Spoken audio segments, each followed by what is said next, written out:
അപ്പം അത് ലാനിൽ നമ്മൾ പറഞ്ഞിട്ടുണ്ടായിരുന്നത് വെച്ചാൽ ലാൻ ക്രിയേറ്റ് ചെയ്യുക എന്ന് പറയുന്നത് ഒരു വയേർഡ് ലാൻ ക്രിയേറ്റ് ചെയ്യുക എന്ന് പറയുന്നത് നമുക്ക് ഒന്ന് നമുക്ക് ഫിസിക്കലായിട്ട് നമ്മൾ ചെയ്യേണ്ടത് വെച്ചാൽ ക്രിമ്പിംഗ് എന്ന് പറയുന്ന ഒരു പ്രോസസ്സാണ്. വളരെ ലെങ്തി ആയിട്ടുള്ള കേബിൾസ് ആണെന്നുണ്ടെങ്കിൽ രണ്ട് സൈഡിലും ക്രിമ്പിംഗ് ചെയ്യേണ്ടി. അപ്പോൾ ക്രിമ്പിംഗ് എന്ന് പറയുന്ന സംഭവം നമ്മൾ ഇതിനകത്ത് ഞാൻ പഠിപ്പിച്ചിട്ടില്ല. നിങ്ങൾക്ക് യൂട്യൂബ് നോക്കിക്കഴിഞ്ഞാൽ യൂട്യൂബിൽ ഞാൻ ലിങ്ക് തരുന്നുണ്ട്, അത് നോക്കി മനസ്സിലാക്കുക, നിങ്ങൾ പഠിക്കുക. കാരണം വെച്ചാൽ പ്രാക്ടിക്കൽ, അതായത് ഓൺലൈൻ ക്ലാസ് ആയതുകൊണ്ട് നമുക്ക് ക്രിമ്പിംഗ് പഠിപ്പിക്കാൻ സാധ്യമല്ല. ഓക്കെ. അപ്പം പിന്നെ നമ്മൾ ചെയ്യേണ്ടത് ഫിസിക്കലായിട്ട് സ്വിച്ച് പർച്ചേസ് ചെയ്യുക. സ്വിച്ചിന്റെ എൻഡിൽ കേബിളിന്റെ UTP കേബിളിന്റെ ഒരു എൻഡ് സ്വിച്ചിന്റെ പോർട്ടിൽ കൊടുക്കുക, ഒരു എൻഡ് കമ്പ്യൂട്ടറുകളിൽ കൊടുക്കുക. അങ്ങനെ എല്ലാ കമ്പ്യൂട്ടറുകളും തമ്മിൽ ഫിസിക്കലി കണക്ട് ചെയ്യുക. സ്വിച്ച് പവർ ഓൺ ചെയ്യുക. കമ്പ്യൂട്ടറിനകത്ത് ഓപ്പറേറ്റിംഗ് സിസ്റ്റം ഇൻസ്റ്റലേഷൻ ചെയ്യുക. പിന്നെ നമ്മൾ എല്ലാ ഓപ്പറേറ്റിംഗ് സിസ്റ്റത്തിനകത്തും TCP/IP ബൈ ഡിഫോൾട്ട് ആയിട്ട് ഉണ്ടാവും. ഇപ്പോൾ വരുന്ന എല്ലാ ഓപ്പറേറ്റിംഗ് സിസ്റ്റം, ലിനക്സ് ആയിക്കോട്ടെ യുണിക്സ് ആയിക്കോട്ടെ, എല്ലാത്തിനകത്തും TCP/IP ബൈ ഡിഫോൾട്ട് ആയിട്ട് ഉണ്ടാവും. പണ്ടത്തെ ഞാനൊക്കെ പഠിക്കുന്ന സമയത്ത്, ഞാൻ MCA ഒക്കെ പഠിക്കുന്ന ഡിഗ്രി പഠിക്കുന്ന സമയത്ത്, ആ സമയത്തൊക്കെ നമ്മൾ ഫ്ലോപ്പി ഡിസ്ക് ഇട്ടിട്ട് എന്ത് ചെയ്യണം, കമ്പ്യൂട്ടറിനകത്ത് ഈ TCP/IPന്റെ പ്രോട്ടോകോൾസ് ഇൻസ്റ്റാൾ ചെയ്ത് കൊടുക്കണം. എന്നെങ്കിലേ കമ്പ്യൂട്ടറും തമ്മിൽ കമ്മ്യൂണിക്കേറ്റ് ചെയ്യാൻ പറ്റുന്നുണ്ടായിരുന്നുള്ളൂ. ഫ്ലോപ്പിക്കകത്ത് വേറെ തന്നെ പ്രോഗ്രാം നമ്മൾ വിൻഡോസിനകത്ത് ഇൻസ്റ്റാൾ ചെയ്ത് കൊടുക്കേണ്ടിയിരുന്നു. ഇന്ന് അതിന്റെ ആവശ്യമില്ല. വിൻഡോസ് വരുന്ന സമയത്ത് തന്നെ വിൻഡോസിനകത്ത് തന്നെ ബൈ ഡിഫോൾട്ട് ആയിട്ട് എന്ത് ചെയ്യുന്നുണ്ട്, TCP/IP സ്റ്റാക്ക് വരുന്നുണ്ട്, TCP/IP പ്രോട്ടോകോൾ സ്റ്റാക്ക് വരുന്നുണ്ട്. ഓക്കെ. നമ്മൾ ആകെ എന്തേ ചെയ്യേണ്ടതുള്ളൂ, IP അസൈൻ ചെയ്ത് കൊടുക്കണം, അല്ലേ? നമ്മൾ പറഞ്ഞിട്ടുണ്ടായിരുന്നു, നമ്മൾ ലാനിൽ വരുന്ന ഒരേ ഒരു ലോജിക്കലായിട്ട് നമ്മൾ ചെയ്യേണ്ട ഒരു കാര്യം എന്ന് പറയുന്നത് എന്താണ്, ഫിസിക്കൽ ആക്ടിവിറ്റീസ് കംപ്ലീറ്റ് കഴിഞ്ഞാൽ നമ്മൾ പിന്നെ ചെയ്യേണ്ടത് എന്താണ്, IP അസൈൻ ചെയ്ത് കൊടുക്കുക, IP അഡ്രസ്സ്.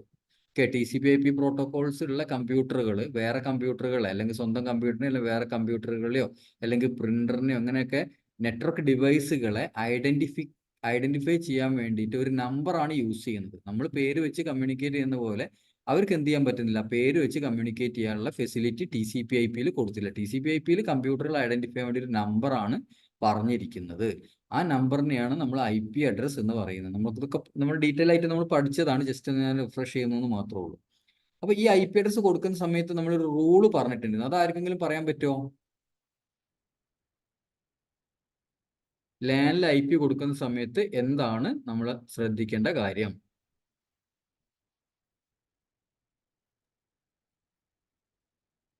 യുണീക്ക് ആയിരിക്കണം. എന്താണ്?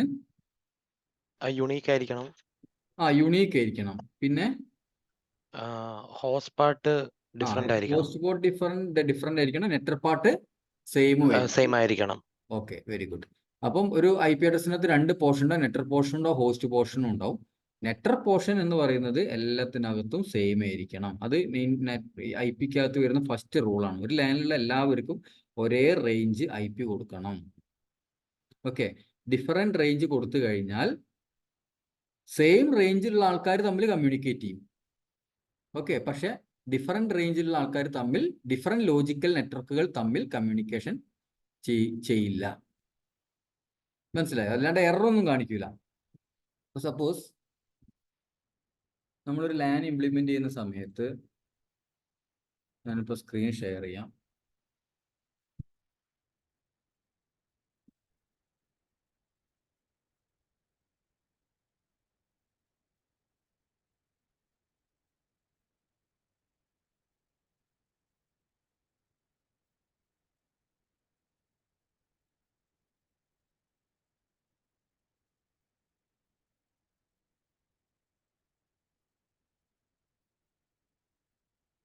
സപ്പോസ് നമ്മൾ സ്വിച്ച് എടുത്തു,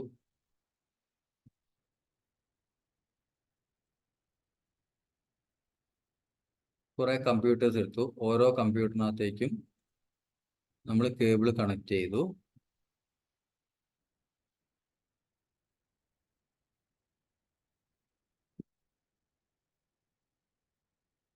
ഓക്കെ. നമ്മൾ കുറച്ച് കമ്പ്യൂട്ടേഴ്സിന് എന്ത് ചെയ്തു, 10.0.0.1, ഇതിന് 10.0.0.2, 10.0.0.3. ഇതിന് നമ്മൾ എന്ത് ചെയ്തു പറയാം, 20 ഡോട്ട് കൊടുത്തു, 20.0.0.1 കൊടുത്തു. ഇതിന് 20.0.0.2 കൊടുത്തു. അങ്ങനെ കുറച്ച് കമ്പ്യൂട്ടറുകൾക്ക് 20 കൊടുത്തു. ഇങ്ങനെ കൊടുക്കുന്ന സമയത്ത് ലാനിൽ എന്തെങ്കിലും എറർ മെസ്സേജോ വല്ലതും നമുക്ക് കാണാൻ പറ്റുമോ? ഇല്ല. നമ്മൾ കമ്പ്യൂട്ടറിന് കൊടുക്കുന്ന സമയത്ത് കമ്പ്യൂട്ടർ ഒരു എററും കാണിച്ചു തരില്ല. പക്ഷെ ഇവിടെ എന്താ സംഭവിക്കുക, ഇവർക്ക് പരസ്പരം അങ്ങോട്ടും ഇങ്ങോട്ടും കമ്മ്യൂണിക്കേറ്റ് ആവും. പിങ് ചെയ്ത് നോക്കുന്ന സമയത്ത് ഇവർക്ക് പരസ്പരം പിങ് ചെയ്യാൻ പറ്റും, ഈ 20 ഉള്ളവർക്ക് പരസ്പരം പിങ് ചെയ്യാൻ പറ്റും. പക്ഷെ ഇവിടെ നിന്ന് ഇങ്ങോട്ടൊരു പിങ് നടക്കുവോ? മനസ്സിലായില്ല, അത് പോസിബിൾ ആയിരിക്കില്ല. ആ പിങ് പോസിബിൾ ആയിരിക്കില്ല. 10 നിന്ന് 20 പിങ് ചെയ്ത. അപ്പൊ ഇത് നിങ്ങൾ ലാബിൽ ഇംപ്ലിമെന്റ് ചെയ്ത് നോക്കാം. പാക്കറ്റ് ട്രേസർ ഇൻസ്റ്റാൾ ചെയ്തോ നിങ്ങൾ? പാക്കറ്റ് ട്രേസർ ഇൻസ്റ്റാൾ ചെയ്തിട്ട് നമ്മൾ ലാബ് നമ്മൾ ഇംപ്ലിമെന്റേഷൻ ചെയ്ത് നോക്കുക. ഓക്കെ, അപ്പോൾ നിങ്ങൾക്ക് മനസ്സിലാവും ഇങ്ങനെ പിങ് നടക്കുന്നുണ്ടാവില്ല. ഓക്കെ, ഡിഫറെന്റ് ലോജിക്കൽ നെറ്റ്വർക്കുകൾ തമ്മിൽ കമ്മ്യൂണിക്കേറ്റ് ചെയ്യണമെങ്കിൽ എന്ത് വേണം? റൂട്ടർ എന്ന് പറയുന്ന ഡിവൈസ് വേണം. സ്വിച്ചിന് എന്ത് ചെയ്യാനേ പറ്റുള്ളൂ? സെയിം ലോജിക്കൽ നെറ്റ്വർക്കുകളിലുള്ള കമ്മ്യൂണിക്കേഷൻ മാത്രമേ സ്വിച്ചിന് പോസിബിൾ ആവുള്ളൂ. ഓക്കെ, സ്വിച്ച് ലെയർ 2 ഡിവൈസ് ആണ്. മാക് അഡ്രസ് നോക്കിയിട്ടാണ് അവർ വർക്ക് ചെയ്യുക. റൂട്ടർ എന്ന് പറയുന്നത് ലെയർ 3 ഡിവൈസ് ആണ്. IP അഡ്രസ് നോക്കിയിട്ടാണ് അവർ വർക്ക് ചെയ്യുക. ഓക്കെ, അതിലേക്ക് നമുക്ക് ഡീറ്റെയിൽ ആയിട്ട് വരാം. ഈ ലെയേഴ്സ് കൺസെപ്റ്റ് ഒന്നും നമ്മൾ പഠിച്ചിട്ടില്ല, പക്ഷെ നമ്മൾ ജസ്റ്റ് ഓർത്ത് വെക്കുക, ഇങ്ങനെയൊക്കെയുള്ള സംഭവങ്ങളുണ്ട്. നമുക്ക് മാക് അഡ്രസ്സിനെ പറ്റി ഞാൻ പറഞ്ഞുതരാം. നമ്മൾ പറഞ്ഞിട്ടുണ്ടായിരുന്നു, ഒരു കമ്പ്യൂട്ടറിനകത്ത് IP അഡ്രസ്സ് മാത്രമല്ല ഉണ്ടാവുക, മാക് അഡ്രസ്സും കൂടെ. അപ്പോൾ കമാൻഡ് പ്രോംപ്റ്റ് എടുത്തു, ഒരു സെക്കൻഡ്.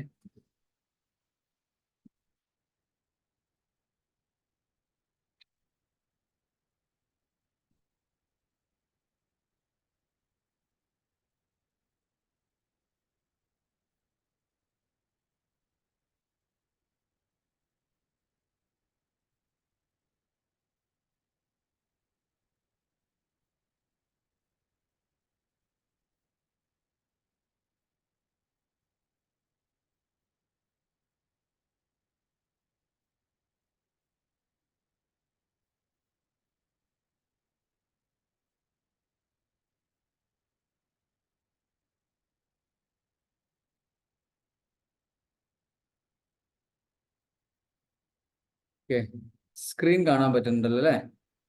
ഇതിൽ ഈ ഫിസിക്കൽ അഡ്രസ് എന്ന് പറഞ്ഞൊരു കാണുന്നില്ലേ? ഇതാ ഫിസിക്കൽ അഡ്രസ്. ഓക്കെ, ഈ ഫിസിക്കൽ അഡ്രസ് എന്ന് പറഞ്ഞ് കാണുന്നത് ഇതാണ് മാക് അഡ്രസ്.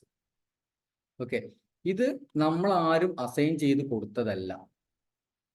ഇത് ഈ കമ്പ്യൂട്ടർ ഉണ്ടാക്കിയ സമയത്ത് ഇതിന്റെ NIC കാർഡ്, ഇതിപ്പോൾ ഞാൻ ലാപ്ടോപ്പിൽ നിന്നാണ് ക്ലാസ് എടുക്കുന്നത്. ലാപ്ടോപ്പിന്റെ NIC കാർഡ്, ഇത് ഡെല്ലിന്റെ ലാപ്ടോപ്പാണ്.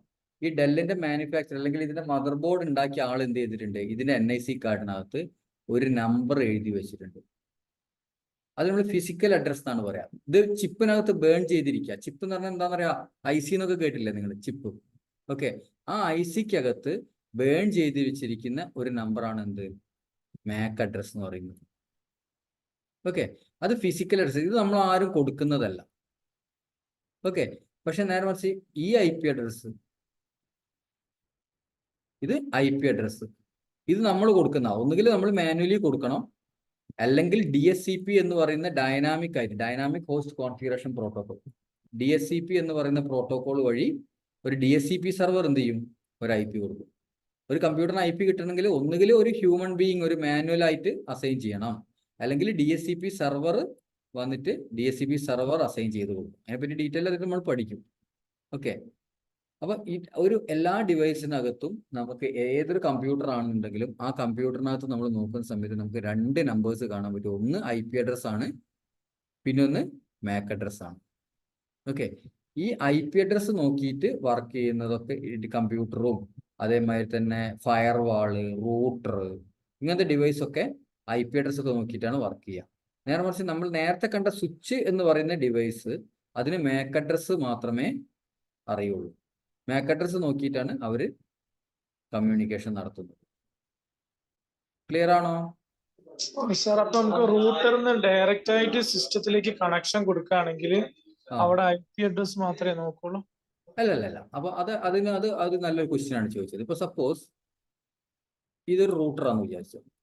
ഓക്കെ, ഇപ്പൊ ഈ റൂട്ടറിന് അത് കമ്മ്യൂണിക്കേഷൻ എങ്ങനെയാണ് നടക്കുന്ന ലെയർ കൺസെപ്റ്റ് കിട്ടിയാൽ നിങ്ങൾക്ക് കറക്റ്റ് മനസ്സിലാവുള്ളൂ. ഇപ്പൊ പറഞ്ഞത് എന്താന്ന് പറഞ്ഞു കഴിഞ്ഞാൽ, ഇവിടെ ഇപ്പോൾ സപ്പോസ് ഫാസ്റ്റ് എതർനെറ്റ് 0 അല്ലെങ്കിൽ ജിഗാബിറ്റ് എതർനെറ്റ് 0 എന്ന് പറയുന്ന ഒരു ഇന്റർഫേസ് ഉണ്ട്. അതിൽ നിന്നും നമ്മളൊരു ക്രോസ് കേബിൾ എടുത്തിട്ട്, ഇപ്പൊ ക്രോസ് കേബിൾ തന്നെ വേണമെന്ന് നിർബന്ധമൊന്നുമില്ല, ഒരു കമ്പ്യൂട്ടറിനകത്തേക്ക് ഡയറക്റ്റ് കൊടുത്തു, ഒരു PC-ക്കകത്തേക്ക്.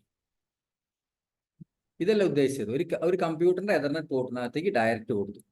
ഓക്കെ, അപ്പൊ നമ്മൾ മനസ്സിലാക്കേണ്ടത് എന്താ വെച്ചാല്, എന്താന്ന് പറഞ്ഞു കഴിഞ്ഞാൽ, ഈ PC-ക്ക് ഒരു IP കൊടുക്കാതെ നിങ്ങൾക്ക് എന്ത് ചെയ്യാൻ പറ്റില്ല? മീൻസ് നമുക്കൊരു പാക്കറ്റ്, നമ്മൾ പറഞ്ഞില്ലേ എല്ലാ ഡാറ്റയും പോകുന്നത് എന്തായിട്ടാണ്? പാക്കറ്റ് ആയിട്ടാണ് നമ്മൾ ഇന്നലത്തെ ക്ലാസ്സിൽ പറഞ്ഞിട്ടുണ്ട്. പാക്കറ്റിനകത്ത് എന്താ ഉണ്ടാവുക? ഡെസ്റ്റിനേഷൻ IP അഡ്രസ്സും സോഴ്സ് IP അഡ്രസ്സും. അപ്പൊ ഈ PC-ന്റെ ഇന്റർഫേസ് കാർഡിന് എന്തുണ്ട്? ഒരു MAC അഡ്രസ് ഉണ്ട് അല്ലേ? അത് നിങ്ങളൊന്നും കൊടുത്തില്ലെങ്കിൽ അവിടെ ഉണ്ടാവും. ഓക്കെ, പിന്നെ ഇത് റൂട്ടറിന്റെ ഇന്റർഫേസ് ആണ്. റൂട്ടറിന്റെ ആണെങ്കിലും എതർനെറ്റ് ഇന്റർഫേസ് ആണ്, ഫാസ്റ്റ് എതർനെറ്റ് ഇന്റർഫേസ് ആണ്. ഈ ഇന്റർഫേസിനും എന്തുണ്ടാവും? ഒരു MAC അഡ്രസ് ഉണ്ടാവും. പക്ഷെ എന്നാൽ പോലും നിങ്ങൾക്ക് എന്ത് ചെയ്യാൻ പറ്റില്ല? ഈ PC-യിൽ നിന്നും ഈ റൂട്ടറിലേക്ക് പിങ് ചെയ്യാനോ അല്ലെങ്കിൽ ടെൽനെറ്റ് ചെയ്യാനോ അല്ലെങ്കിൽ എന്തെങ്കിലും ഒരു ഡാറ്റ പാസ് ചെയ്യാനോ ഒന്നും പറ്റില്ല. കാരണം ഇത് MAC അഡ്രസ് ലെയർ 2 മാത്രമേ ഇവിടെ അപ്പായിട്ടുള്ളൂ. ഇനി നിങ്ങൾ എന്ത് ചെയ്യണം? ഇവിടെ നമ്മളൊരു IP അഡ്രസ് കൊടുക്കണം. ഓക്കെ, ഇവിടെയും ഒരു IP. അപ്പൊ ഈ IP അഡ്രസ് കൊടുക്കുന്ന സമയത്ത് എന്ത് വേണം? ഇവിടെ നമ്മൾ 10.0.0.1 കൊടുത്തു വിചാരിക്കുക. അതേ റേഞ്ച് തന്നെ വേണം നിങ്ങൾ ഇവിടെയും കൊടുക്കാൻ വേണ്ടിയിട്ട്. ഓക്കെ, 2. അപ്പൊ ഈ ഇന്റർഫേസിന് എന്തുണ്ട്? ഒരു MAC അഡ്രസ്സും ഉണ്ട്, ഒരു IP അഡ്രസ്സും ഉണ്ട്. അതേപോലെ തന്നെ ഈ ഇന്റർഫേസിന് എന്തുണ്ട്? ഒരു IP അഡ്രസ് ഉണ്ട്, ഒരു MAC. എതർനെറ്റ് എന്ന് പറയുന്ന സ്റ്റാൻഡേർഡ്. ഓക്കെ, നമ്മൾ ലാനിൽ യൂസ് ചെയ്യുന്ന പ്രോട്ടോകോൾ ഏതാണ്? എതർനെറ്റ്. ഈ എതർനെറ്റ് പ്രോട്ടോകോളിനെ കമ്മ്യൂണിക്കേറ്റ്, എതർനെറ്റ് ചിലപ്പോൾ ഇതിന്റെ ഇടയ്ക്ക് ശരിക്കും ഒരു സ്വിച്ച് വരികയാണെങ്കിൽ സ്വിച്ചും എതർനെറ്റിൽ വർക്ക് ചെയ്യുന്ന ഒരു ഡിവൈസ് ആണ്. ഓക്കെ, ലെയർ 2 ഡിവൈസ് ആണ് സ്വിച്ചും. അപ്പോൾ അവർക്ക് എന്ത് വേണം? അവർക്ക് MAC അഡ്രസ് നിർബന്ധമാണ്. അപ്പോൾ നിങ്ങൾ ഒരു റൂട്ടർ നിങ്ങൾ പർച്ചേസ് ചെയ്തു, അല്ലെങ്കിൽ നിങ്ങൾ ഒരു ഫയർവാൾ നിങ്ങൾ പർച്ചേസ് ചെയ്തു, അല്ലെങ്കിൽ ഒരു കമ്പ്യൂട്ടർ നിങ്ങൾ പർച്ചേസ് ചെയ്തു. അപ്പൊ ഇങ്ങനെയുള്ള എന്ത് ഡിവൈസ്, അല്ലെങ്കിൽ ഒരു IPS-ഓ ഒരു IDS-ഓ അല്ലെങ്കിൽ നിങ്ങൾ സെർവറോ എന്ത് തന്നെ നിങ്ങൾ പർച്ചേസ് ചെയ്താലും ആ ഡിവൈസിന് ഒരു എതർനെറ്റ് പോർട്ട് ഉണ്ടെങ്കിൽ ആ എതർനെറ്റ് പോർട്ടിന് എന്തുണ്ടാവും? ഒരു MAC അഡ്രസ് ഉണ്ടാവും. അത് ഞാൻ കൊടുക്കണോ? വേണ്ട. ഈ എതർനെറ്റ് കാർഡ് ഉണ്ടാക്കുന്ന മാനുഫാക്ചറർ അഡ്രസ് കൊടുക്കും. ഈ MAC അഡ്രസ് എന്തായിരിക്കും? ഗ്ലോബലി യുണീക്ക് ആയിരിക്കും. ഒരിക്കലും MAC അഡ്രസ് എന്താവില്ല? റിപ്പീറ്റ് ആവില്ല. ഓക്കെ, ഇപ്പം ഇതായോ? ക്ലിയർ ആയോ? അതായത് നമ്മളിപ്പോൾ ഡയറക്റ്റ് കണക്ട് ചെയ്താൽ പോലും നമുക്ക് എന്ത് വേണം? സെയിം റേഞ്ചിലുള്ള IP നമ്മൾ കൊടുത്തെങ്കിൽ മാത്രമേ നിങ്ങൾക്ക് ഇവിടുന്ന് കമ്മ്യൂണിക്കേഷൻ പോസിബിൾ ആവൂ. സാർ എതർനെറ്റ് അല്ലാതെ ആണെങ്കിലോ സാറേ? എതർനെറ്റ് അല്ലാണ്ട് എങ്ങനെ ലാനിൽ നിങ്ങൾ കണക്ട് ചെയ്യാം? ലോക്കൽ ഏരിയ നെറ്റ്വർക്ക് നിങ്ങൾ ക്രിയേറ്റ് ചെയ്യണമെന്നുണ്ടെങ്കിൽ നിങ്ങൾക്ക് എതർനെറ്റ് ആണ് പ്രോട്ടോകോൾ, അല്ലെങ്കിൽ വയർലെസ്സിലാണെന്നുണ്ടെങ്കിലും അതിൻ്റെ അകത്ത് ഇന്റർണലി വർക്ക് ചെയ്യുന്നത് എന്താണ്? MAC അഡ്രസ് വെച്ചിട്ട് തന്നെയല്ല വയർലെസ് ആണെങ്കിലും വർക്ക് ചെയ്യുന്നത്. നിങ്ങൾക്ക് ലാൻ ക്രിയേറ്റ് ചെയ്യണമെന്നുണ്ടെങ്കിൽ എതർനെറ്റ് അല്ലാത്ത വേറെ ഏത് പ്രോട്ടോകോൾ ആണുള്ളത്? FDDI-യും ടോക്കൺ റിംഗും ഒക്കെ ഇപ്പോൾ വർക്ക് ആവുന്നുണ്ടോ? ഇപ്പൊ അതൊക്കെ ഔട്ട്ഡേറ്റഡ് ആയി പോയില്ലേ? Okay sir. ഓക്കെ, ഇപ്പൊ എതർനെറ്റ് മാത്രമേ ഉള്ളൂ. ഇപ്പൊ സ്വിച്ച് വെച്ചിട്ട് ഹലോ, ഈ പാക്കറ്റ് ട്രാൻസ്ഫർ ചെയ്യുമ്പോൾ ഇതിന്റെ കൂടെ MAC-ന്റെ അഡ്രസ്സും പാസ് ചെയ്യുന്നുണ്ടോ? ഓക്കെ, അത് നല്ലൊരു ക്വസ്റ്റ്യൻ ആണ്. അത് വേറൊരു നല്ലൊരു ക്വസ്റ്റ്യൻ ആണ് ചോദിച്ചത്. ആരാ ചോദിച്ചത്? Najeeba. Okay Najeeb, very good. അപ്പൊ ഇത് നല്ലൊരു ക്വസ്റ്റ്യൻ ആണ്. ഇത് നമുക്ക് ക്ലിയർ ആവണമെങ്കിൽ നമ്മൾ ലെയർ കൺസെപ്റ്റ് പഠിക്കുമ്പോഴാണ് നമ്മൾ. അപ്പൊ അതായത് നിങ്ങൾ മനസ്സിലാക്കുക, ഞാൻ ഇന്നലെ നിങ്ങൾക്ക് വയർ ഷാർക്ക് വെച്ച് ക്യാപ്ചർ ചെയ്ത് കാണിച്ചെന്ന് ഓർക്കുന്നുണ്ടോ? അതായത് ഒരു ഡാറ്റ പാസ് ചെയ്യുന്ന സമയത്ത്, ഓക്കെ, സപ്പോസ് നമുക്ക് സപ്പോസ് ഇതാണ് ഒരു ഡാറ്റ എന്ന് വിചാരിച്ചു. ഈ ഡാറ്റ നമുക്കൊരു കമ്പ്യൂട്ടറിൽ എത്തിക്കണം എന്നുണ്ടെങ്കിൽ ഈ ഡാറ്റ പോകുന്നതിന്റെ മുന്നേറ്റ് നമ്മൾ ലെയർ കൺസെപ്റ്റ് പഠിക്കും. അപ്പോൾ ഓരോ ലെയറിനും എന്ത് ചെയ്യുന്നുണ്ടോ അതിൻ്റെതായിട്ടുള്ള ഹെഡർ അറ്റാച്ച് ചെയ്യുന്നുണ്ട്. ഇപ്പോൾ അപ്ലിക്കേഷൻ ലെയറിന്റെ ഹെഡർ അറ്റാച്ച് ചെയ്യും. അത് HTTP ഹെഡർ എന്ന് വിചാരിച്ചു. ഇനി ട്രാൻസ്പോർട്ട് ലെയറിന് TCP-ന്റെ ഹെഡറോ അല്ലെങ്കിൽ UDP-ന്റെ ഹെഡറോ അറ്റാച്ച് ചെയ്യും. ഇപ്പോൾ ഇത് TCP-ന്റെ ഹെഡറാന്ന് വെച്ചാൽ. അതിനുശേഷം നെറ്റ്വർക്ക് ലെയറിന് എന്ത് ചെയ്യും? നെറ്റ്വർക്ക് ലെയറിന്റെ ഹെഡർ അറ്റാച്ച് ചെയ്യും. പിന്നെ അതിനുശേഷം എന്ത് ചെയ്യും? ഡാറ്റ ലിങ്ക് ലെയറിനോട് പാസ് ചെയ്യാൻ വേണ്ടിയിട്ട് ഡാറ്റ ലിങ്ക് ലെയറിന്റെ ഹെഡർ, എതർനെറ്റിന്റെ ഹെഡറും കൂടെ അറ്റാച്ച് ചെയ്യും. അപ്പൊ ഇത്രയും ഹെഡർ ഇൻഫർമേഷൻ ഒരു ഡാറ്റ പോകുന്ന സമയത്ത് ഒരു വയറിലൂടെ, സപ്പോസ് നിങ്ങൾ ഒരു വയറിലൂടെ ഒരു ഡാറ്റ പോകുന്ന സമയത്ത് ഇത്രയും ഇൻഫർമേഷൻസ് എന്ത് ചെയ്യുന്നുണ്ട്? അവിടെ പാസ് ചെയ്യപ്പെടുന്നുണ്ട്. അപ്പൊ ഈ എതർനെറ്റ് ഹെഡറിനകത്ത് എന്തുണ്ട്? മാക് അഡ്രസ് ഉണ്ട്, ഡെസ്റ്റിനേഷൻ മാക് അഡ്രസ് ഉണ്ട്. ക്ലിയർ ആയോ? ഈ നെറ്റ്വർക്ക് ലെയർ ഹെഡറിനകത്ത് എന്തുണ്ട്? IP ഇൻഫർമേഷൻസ് ഉണ്ട്. ഓക്കെ, ഈ ട്രാൻസ്പോർട്ട് ഹെഡറിനകത്ത് എന്തുണ്ട്? പോർട്ട് നമ്പേഴ്സ് ഉണ്ട്. 80 ആണോ വെബ് സെർവറിലേക്ക്. അപ്പൊ ഞാനിപ്പോ ഒരു എക്സാമ്പിൾ ഞാൻ നിങ്ങൾക്ക് കാണിച്ചു തരാം. അത് നിങ്ങൾക്ക് ഇതിനെപ്പറ്റി ഒരു ക്ലിയർ കട്ട് ഐഡിയ കിട്ടണം എന്നുണ്ടെങ്കിൽ നിങ്ങൾ CCNA കഴിയുന്നവരെ നിങ്ങൾ വെയിറ്റ് ചെയ്യേണ്ടി വരും. കാരണം ഓരോരോ ചാപ്റ്ററിലാണ് എന്ത് ചെയ്യുന്നത്, ഇതിന്റെ ഓരോരോ കാര്യങ്ങളും കവർ ചെയ്യപ്പെടുന്നത്. ഇപ്പൊ എളുപ്പത്തിന് വേണ്ടിയിട്ട് ഞാൻ ഇന്നലെ ചെയ്ത പോലെ തന്നെ ഞാൻ നിങ്ങൾക്ക് വയർ ഷാർക്ക് വെച്ചിട്ട്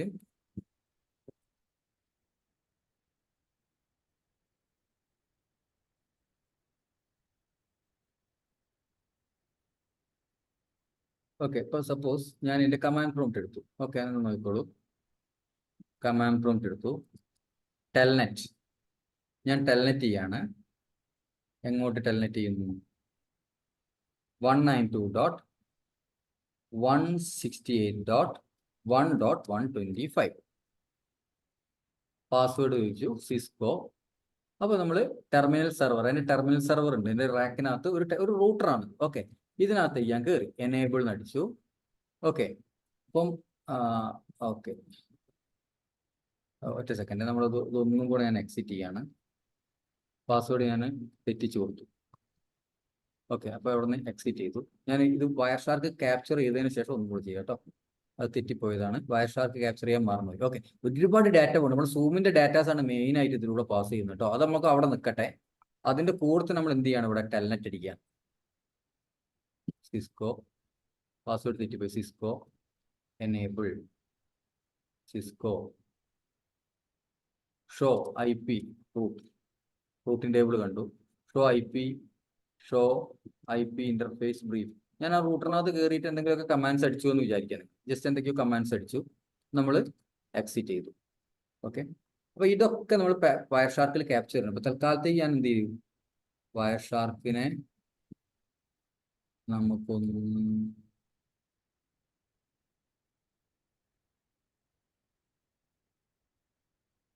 നമുക്കൊന്ന് സ്റ്റോപ്പ് ചെയ്യാം. ഓക്കെ, TCP ടെൽനെറ്റ് ഇവിടെ വന്നിട്ടുണ്ടോ നോക്കട്ടെ. നമ്മളിപ്പോൾ ടെൽനെറ്റ് ആണല്ലോ ചെയ്തത്. ടെൽനെറ്റിന്റെ പാക്കറ്റ് ഇവിടെ ഉണ്ടോ നോക്കട്ടെ. ഇവിടെ അടിച്ചു Telnet.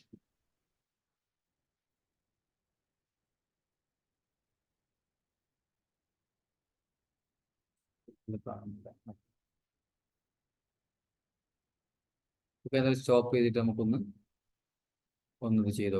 Wire shark just stop ചെയ്തു. നമ്മൾ ജസ്റ്റ് ഒന്ന് സ്ക്രോൾ ചെയ്ത് നോക്കാം.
ഓക്കെ, ഇതിൽ തന്നെ നിങ്ങൾ നോക്കിയോ, ഞാൻ അത് ടെൽനെറ്റ് കണ്ടിട്ട് കാണിച്ചിട്ട്. അത് അപ്പോൾ ഇതിപ്പോൾ ഒരു ജസ്റ്റ് ഒരു UDP ഡാറ്റ നമ്മൾ ക്യാപ്ചർ ചെയ്ത് കണ്ടോ. ഇതാണ് ശരിക്കുള്ള ഡാറ്റ എന്ന് പറയുന്നത്. ഓക്കെ, ഇതാണ് ശരിക്കും നമ്മളുടെ ഡാറ്റ. ഓക്കെ, ഇതിനെ കണ്ടോ, UDPന്റെ ഹെഡർ വെച്ച് അറ്റാച്ച് ചെയ്തു. ഓക്കെ, ഇതിനെ വീണ്ടും നമ്മൾ എന്ത് ചെയ്തു, ഇതിനെ IP ഹെഡർ വെച്ച് അറ്റാച്ച് ചെയ്തു. അതിനെ വീണ്ടും ഡാറ്റ ലിങ്ക് ലെയർ ഹെഡർ വെച്ചിട്ട് അറ്റാച്ച് ചെയ്തു. അപ്പൊ ഇത്രയും ഇൻഫർമേഷൻസ് അതിനകത്ത് പാസ് ചെയ്ത് പോകുന്നുണ്ട്. ഓക്കെ, ഇനിയിപ്പോൾ ഒരു അപ്ലിക്കേഷൻ ലെയർ നമുക്കൊരു ഏതെങ്കിലും ഒരു അപ്ലിക്കേഷൻ എടുക്കാം. ഓക്കെ, ഒരു അപ്ലിക്കേഷൻ എടുക്കുന്ന സമയത്ത് കണ്ടോ, ഇത് ട്രാൻസ്പോർട്ട് ലെയർ സെക്യൂരിറ്റിന്റെ ഡാറ്റയാണ് കേട്ടോ. ഇതിന് ട്രാൻസ്പോർട്ട് ലെയർ സെക്യൂരിറ്റി അതിന്റെ ഹെഡർ വെച്ച് അറ്റാച്ച് ചെയ്തു. ഇതാണ് ഡാറ്റ. ഓക്കെ, ട്രാൻസ്പോർട്ട് ലെയർ സെക്യൂരിറ്റിന്റെ ഹെഡർ വെച്ച് അറ്റാച്ച് ചെയ്തു. അത് കഴിഞ്ഞ് TCPന്റെ ഹെഡർ വെച്ച് അറ്റാച്ച് ചെയ്തു. അതിനുശേഷം നെറ്റ്വർക്ക് ലെയർ. അപ്പൊ ഇത്രയും ഇൻഫർമേഷൻ ഉണ്ട്. അപ്പോൾ ഒരു ഡാറ്റ പോകുന്ന സമയത്ത്, ഒരു വയറിലൂടെ ഡാറ്റ പോകുന്ന സമയത്ത് എന്ത് സംഭവിക്കുന്നുണ്ട്? എല്ലാ ഹെഡേഴ്സും ഉണ്ട്. പക്ഷെ നമ്മളെ സ്വിച്ചിന് എന്തേ നോക്കാൻ പറ്റുള്ളൂ? സ്വിച്ച് ഈ ഇൻഫർമേഷൻ മാത്രമേ നോക്കുള്ളൂ. മാക് അഡ്രസ് കണ്ടോ? Destination Mac address. ഈ മാക് അഡ്രസ് ആണ് സ്വിച്ച് നോക്കുക. നേരെ മറിച്ച് റൂട്ടറിൽ എത്തിക്കഴിഞ്ഞാലോ, റൂട്ടർ എന്താ നോക്കുക? ഈ ഡെസ്റ്റിനേഷൻ IP അഡ്രസ്. ഇനി കമ്പ്യൂട്ടറിൽ എത്തിക്കഴിഞ്ഞാലോ, ഒരു ഫയർവാൾ ആണെങ്കിലോ, ഫയർവാൾ എന്ത് നോക്കേണ്ടി വരും? പോർട്ട് നമ്പർ നോക്കേണ്ടി വരും. കാരണം പല പല പോർട്ടുകളും ഫയർവാളിനകത്ത് ചിലപ്പോൾ ബ്ലോക്ക്ഡ് ആയിരിക്കും. ഓക്കെ, നേരെ കമ്പ്യൂട്ടറിൽ എത്തിക്കഴിഞ്ഞാലോ, കമ്പ്യൂട്ടറിൽ എത്തുന്ന സമയത്ത് ഈ ഫുൾ ഇൻഫർമേഷൻസും ഉണ്ടാവും. പക്ഷെ അയാൾ എന്താ നോക്കേണ്ടത്? അയാൾ അപ്ലിക്കേഷൻ ലെയറിന്റെ ഡാറ്റയാണ് നോക്കേണ്ടത്. കാരണം ഈ ഡാറ്റനെ ഏത് വെബ് സെർവറിനാണോ കൊടുക്കേണ്ടത്, അല്ലെങ്കിൽ ടെൽനെറ്റ് സെർവറിനാണോ കൊടുക്കേണ്ടത്, അങ്ങനത്തെ കാര്യം. ഓക്കെ, അപ്പൊ ഇത്രയും ഹെഡർ ഇൻഫർമേഷൻസ് എന്തുണ്ട്? ഇതിനകത്തുണ്ട്. അപ്പൊ നമ്മൾ ലാൻ സംബന്ധിച്ചിടത്തോളം നമ്മൾ ചെയ്തത് എന്താണ്? ഇതിനകത്തുള്ള കമ്മ്യൂണിക്കേഷനെ പറ്റി നമ്മളിപ്പോൾ പഠിക്കുന്നില്ല. ബേസിക് ലെവലിൽ ഒരു ലോക്കൽ ഏരിയ നെറ്റ്വർക്ക് ക്രിയേറ്റ് ചെയ്യാൻ വേണ്ടി എന്തൊക്കെ ചെയ്യണമെന്ന് മാത്രമേ നമ്മൾ പറഞ്ഞിട്ടുള്ളൂ. ഓക്കെ, അപ്പൊ ഇതിലിപ്പോൾ രണ്ട് ഡൗട്ട് വന്നത് എന്തൊക്കെയാണ്? ഒരു റൂട്ടറിന് ഡയറക്റ്റ് കമ്പ്യൂട്ടർ കണക്ട് ചെയ്താൽ അവിടെ മാക് അഡ്രസ് ഉണ്ടാകുമോ, അല്ലെങ്കിൽ IP അഡ്രസ് ഉണ്ടാകുമോ? ഓക്കെ, അപ്പൊ ആ ഡൗട്ട് നമ്മൾ ക്ലിയർ ചെയ്തു. പിന്നെ അടുത്ത ഡൗട്ട് എന്താ ചോദിച്ചത്? നമ്മൾ ഒരു ഡാറ്റ പോകുന്ന സമയത്ത് എന്തൊക്കെ ഇൻഫർമേഷൻസ് ആ ഡാറ്റേന്റെ കൂടെ ഉണ്ടാവും? എല്ലാ ലെയറിന്റെ ഹെഡറും ആ ഡാറ്റേന്റെ കൂടെ ഉണ്ടാവും. അപ്പൊ നിങ്ങൾ വയർ ഷാർക്ക് വെച്ചിട്ട് നിങ്ങൾ വീട്ടിൽ നിന്ന് ക്യാപ്ചർ ചെയ്ത് നോക്കുക. ശരിക്കും ഇതിനകത്ത് ഫിൽട്ടർ ഇട്ട് കഴിഞ്ഞാൽ ഇവിടെ കാണേണ്ടതാണ് ടെൽനെറ്റ്.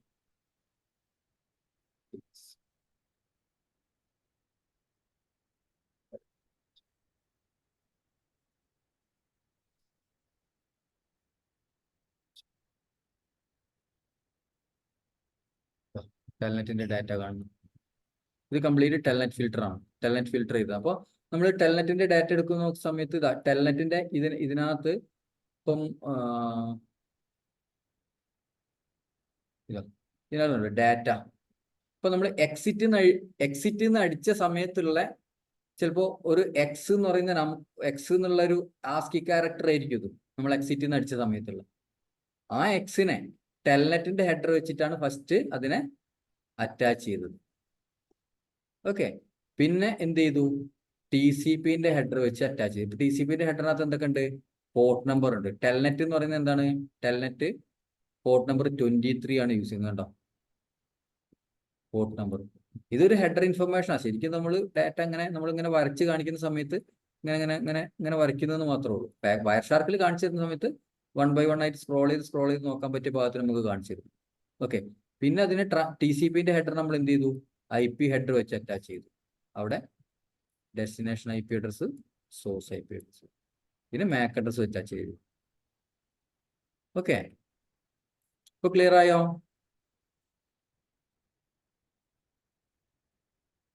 ക്ലിയർ ആയില്ലേ? ആരായിരുന്നു ഡൗട്ട് ചോദിച്ചത്? ഹലോ, യെസ് ക്ലിയർ ആയി. ക്ലിയർ ആയില്ലേ? ഓക്കെ.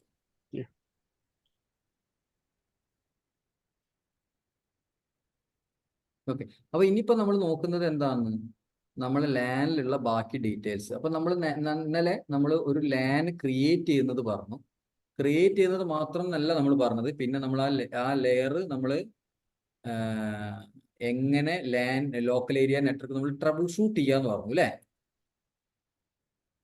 ട്രബിൾ ഷൂട്ടിങ് എങ്ങനെ ചെയ്യാന്ന് പറഞ്ഞു. അപ്പൊ അതിനു വേണ്ടി നമ്മൾ എന്ത് ചെയ്യണം? കുറച്ച് കമാൻഡുകൾ നമ്മൾ പഠിച്ചു വെക്കാറുണ്ട്. ഓക്കെ, ലാനിൽ മെയിൻ ആയിട്ട് യൂസ് ചെയ്യുന്ന കുറച്ച് കമാൻഡുകൾ ഇത് നിങ്ങൾ ഓർത്തു. ഓക്കെ, ഈ കമാൻഡ് പഠിച്ചു. IP കോൺഫിഗ് എന്ന കമാൻഡ് എന്തിനു വേണ്ടിയിട്ടാണ് യൂസ് ചെയ്യുന്നത്? ഒരു കമ്പ്യൂട്ടറിന്റെ IP അഡ്രസ് കാണാൻ വേണ്ടിയിട്ടാണ് IP കോൺഫിഗ് യൂസ് ചെയ്യുന്നത്. ഇനി ലിനക്സ് മെഷീൻ ആണ് എന്നുണ്ടെങ്കിൽ IP കോൺഫിഗ് എന്ന് പറയുന്ന കമാൻഡിന് പകരം നിങ്ങൾ എന്ത് യൂസ് ചെയ്യേണ്ടി വരും? ഇഫ് കോൺഫിഗ് എന്ന് പറയുന്ന കമാൻഡ് യൂസ് ചെയ്യേണ്ടി വരും. ഇനി ലിനക്സിന് പകരം മാക് മെഷീൻ ആണെങ്കിലും ഇതേ കമാൻഡ് തന്നെയാണ് വരിക. യുണിക്സ് ആണെങ്കിലും ഇതേ കമാൻഡ് തന്നെയാണ്. അത് നമ്മൾ പഠിക്കേണ്ട ആവശ്യമില്ല. നമ്മൾ മെയിനായിട്ട് വിൻഡോസ് മെഷീനാണ് കൂടുതൽ യൂസ് ചെയ്യുക. അപ്പോൾ IP കോൺഫിഗ് ആണ് നിങ്ങൾ കൂടുതൽ പഠിക്കേണ്ടി വരും. വേൾഡിൽ ഏറ്റവും കൂടുതൽ യൂസ് ചെയ്യുന്ന ക്ലയന്റ് OS എന്ന് പറയുന്നത് വിൻഡോസ് ആണ്. അത് കാരണം പിന്നെ ഉള്ളത് മാക് മെഷീൻ ആണ് പിന്നെ കൂടുതലുള്ളത്. ലിനക്സ് ഒക്കെ വളരെ കുറച്ച് ആൾക്കാരെ യൂസ് ചെയ്യുന്നുള്ളൂ. സെർവർ സൈഡിലാണ് ലിനക്സ് ഒക്കെ കൂടുതലും യൂസ് ചെയ്യപ്പെടുന്നത് പ്രസന്റ് സിറ്റുവേഷൻ. ക്ലിയർ? പിന്നെ അടുത്ത കമാൻഡ് ipconfig/all. നമുക്ക് IP അഡ്രസ് മാത്രമല്ല മാക് അഡ്രസ്, പിന്നെ ബാക്കി ഡീറ്റെയിൽസ്, പിന്നെ എന്താ പറയാ DNSന്റെ IP, അങ്ങനത്തെ ഡീറ്റെയിൽസ് ഒക്കെ നമുക്ക് കാണണമെന്നുണ്ടെങ്കിൽ ipconfig/all എന്ന് പറയുന്ന കമാൻഡ് യൂസ് ചെയ്താൽ മതി. മാക് അഡ്രസ് ഒക്കെ കാണണമെങ്കിൽ എന്ത് ചെയ്യണം? ipconfig/all അടിക്കാം. പിന്നെ നമ്മൾ പഠിച്ച കമാൻഡ് പിങ് എന്ന് പറയുന്ന കമാൻഡാണ്. പിങ് എന്തിനു വേണ്ടിയിട്ടാണ്? കണക്ടിവിറ്റി ടെസ്റ്റ് ചെയ്യാൻ വേണ്ടിയിട്ടുള്ള ഒരു സിമ്പിൾ കമാൻഡാണ്, സിമ്പിൾ പ്രോഗ്രാം ആണ് പിങ് എന്ന് പറയുന്നത്. പിങ് എന്ന് അടിക്കുക, നിങ്ങൾക്ക് വേണ്ട IP അഡ്രസ് അടിക്കുക. അപ്പം ഈ IP അഡ്രസ് നിങ്ങൾ ഓർത്ത് വെക്കുക. ഇത് സെൽഫ് പിങ് ആണ്. ഇത് ഏത് കമ്പ്യൂട്ടറിൽ നിന്നാണ്, നിങ്ങളിപ്പോൾ ആരെങ്കിലും കമ്പ്യൂട്ടർ യൂസ് ചെയ്തിട്ട് ഈ ക്ലാസ് അറ്റൻഡ് ചെയ്യുന്ന ആരെങ്കിലും ഉണ്ടെങ്കിൽ കമാൻഡ് പ്രോംപ്റ്റ് എടുത്തിട്ട് പിങ് ചെയ്ത് നോക്കുക. ഈ 127.0.0.1 പിങ്. ഇത് സെൽഫ് പിങ് ആണ്. നിങ്ങളെ കമ്പ്യൂട്ടറിലേക്ക് തന്നെയാണ് ഇത് പിങ് ചെയ്ത് നോക്കുന്നത്. ഓക്കെ, എന്താണ് നമ്മൾ അത് അങ്ങനെ പിങ് ചെയ്ത് നോക്കേണ്ട ആവശ്യം എന്ന് പറഞ്ഞു കഴിഞ്ഞാൽ, ചിലപ്പോൾ നമ്മൾ ലോക്കൽ ഹോസ്റ്റ് നമ്മൾ ചെയ്തിട്ട് ചിലപ്പോൾ നമ്മൾ വെബ് സെർവർ ഒക്കെ ചെയ്യുന്ന സമയത്ത് നമ്മൾ തന്നെ ഒന്ന് ഹോസ്റ്റ് ചെയ്ത് നോക്കും അത് പ്രോപ്പറായിട്ട് വർക്ക് ചെയ്യുന്നുണ്ടോ നോക്കാൻ. ഇപ്പോൾ ബ്രൗസ് ചെയ്യാൻ വേണ്ടിയിട്ട് നമ്മൾ ഈ IP അഡ്രസ് ആണ് യൂസ് ചെയ്യുക. നമ്മുടെ കമ്പ്യൂട്ടറിന് ഈ IP അഡ്രസ്സിലേക്ക് ബ്രൗസ് ചെയ്ത് കഴിഞ്ഞാൽ നമ്മൾ തന്നെ കമ്പ്യൂട്ടറിനകത്തുള്ള വെബ് സെർവർ നമുക്ക് കിട്ടും, അതിന്റെ പേജ്. ഓക്കെ, നോർമലി നമ്മൾ ഫസ്റ്റ് ചെയ്യേണ്ട സ്റ്റെപ്പ് പിങ് ആണോ സാറേ? അങ്ങനെയൊന്നുമില്ല. ഫസ്റ്റ് സ്റ്റെപ്പ് എന്ന് പറയുന്നത് എപ്പോഴും നമ്മൾ ട്രബിൾ ഷൂട്ടിങ്ങിന്റെ സൈഡിൽ ഫസ്റ്റ് സ്റ്റെപ്പ് എന്ന് പറഞ്ഞാൽ ശരിക്കും ipconfig ആണ്. കാരണം പിങ് നടക്കണമെങ്കിൽ നമുക്ക് IP കിട്ടിയിരിക്കണ്ടേ.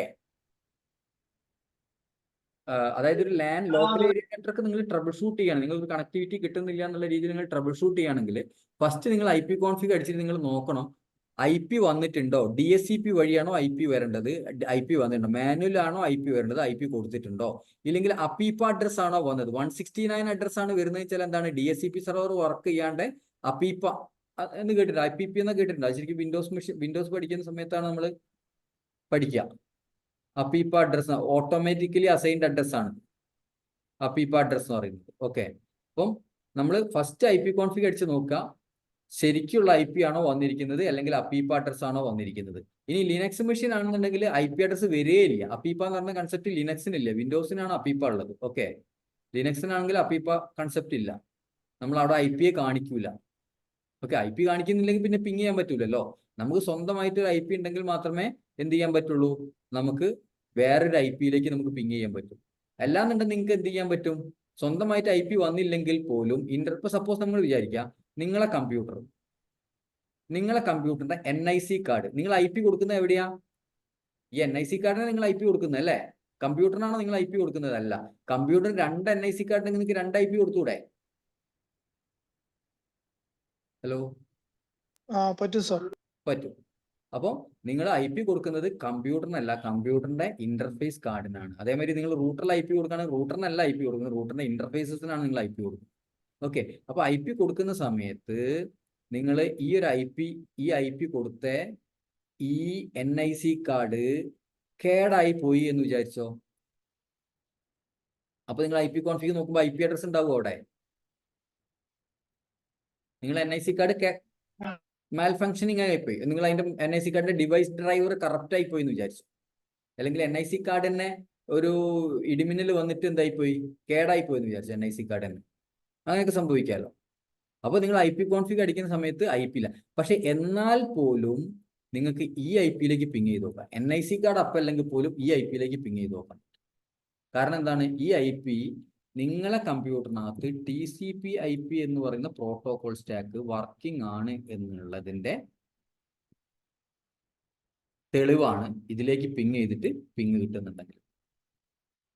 ഓക്കെ, ഞാൻ കാണിച്ചു തരാം. ഇപ്പൊ നമ്മൾ എന്റെ കമാൻഡ് പ്രോംപ്റ്റ് എടുത്തു, പിങ്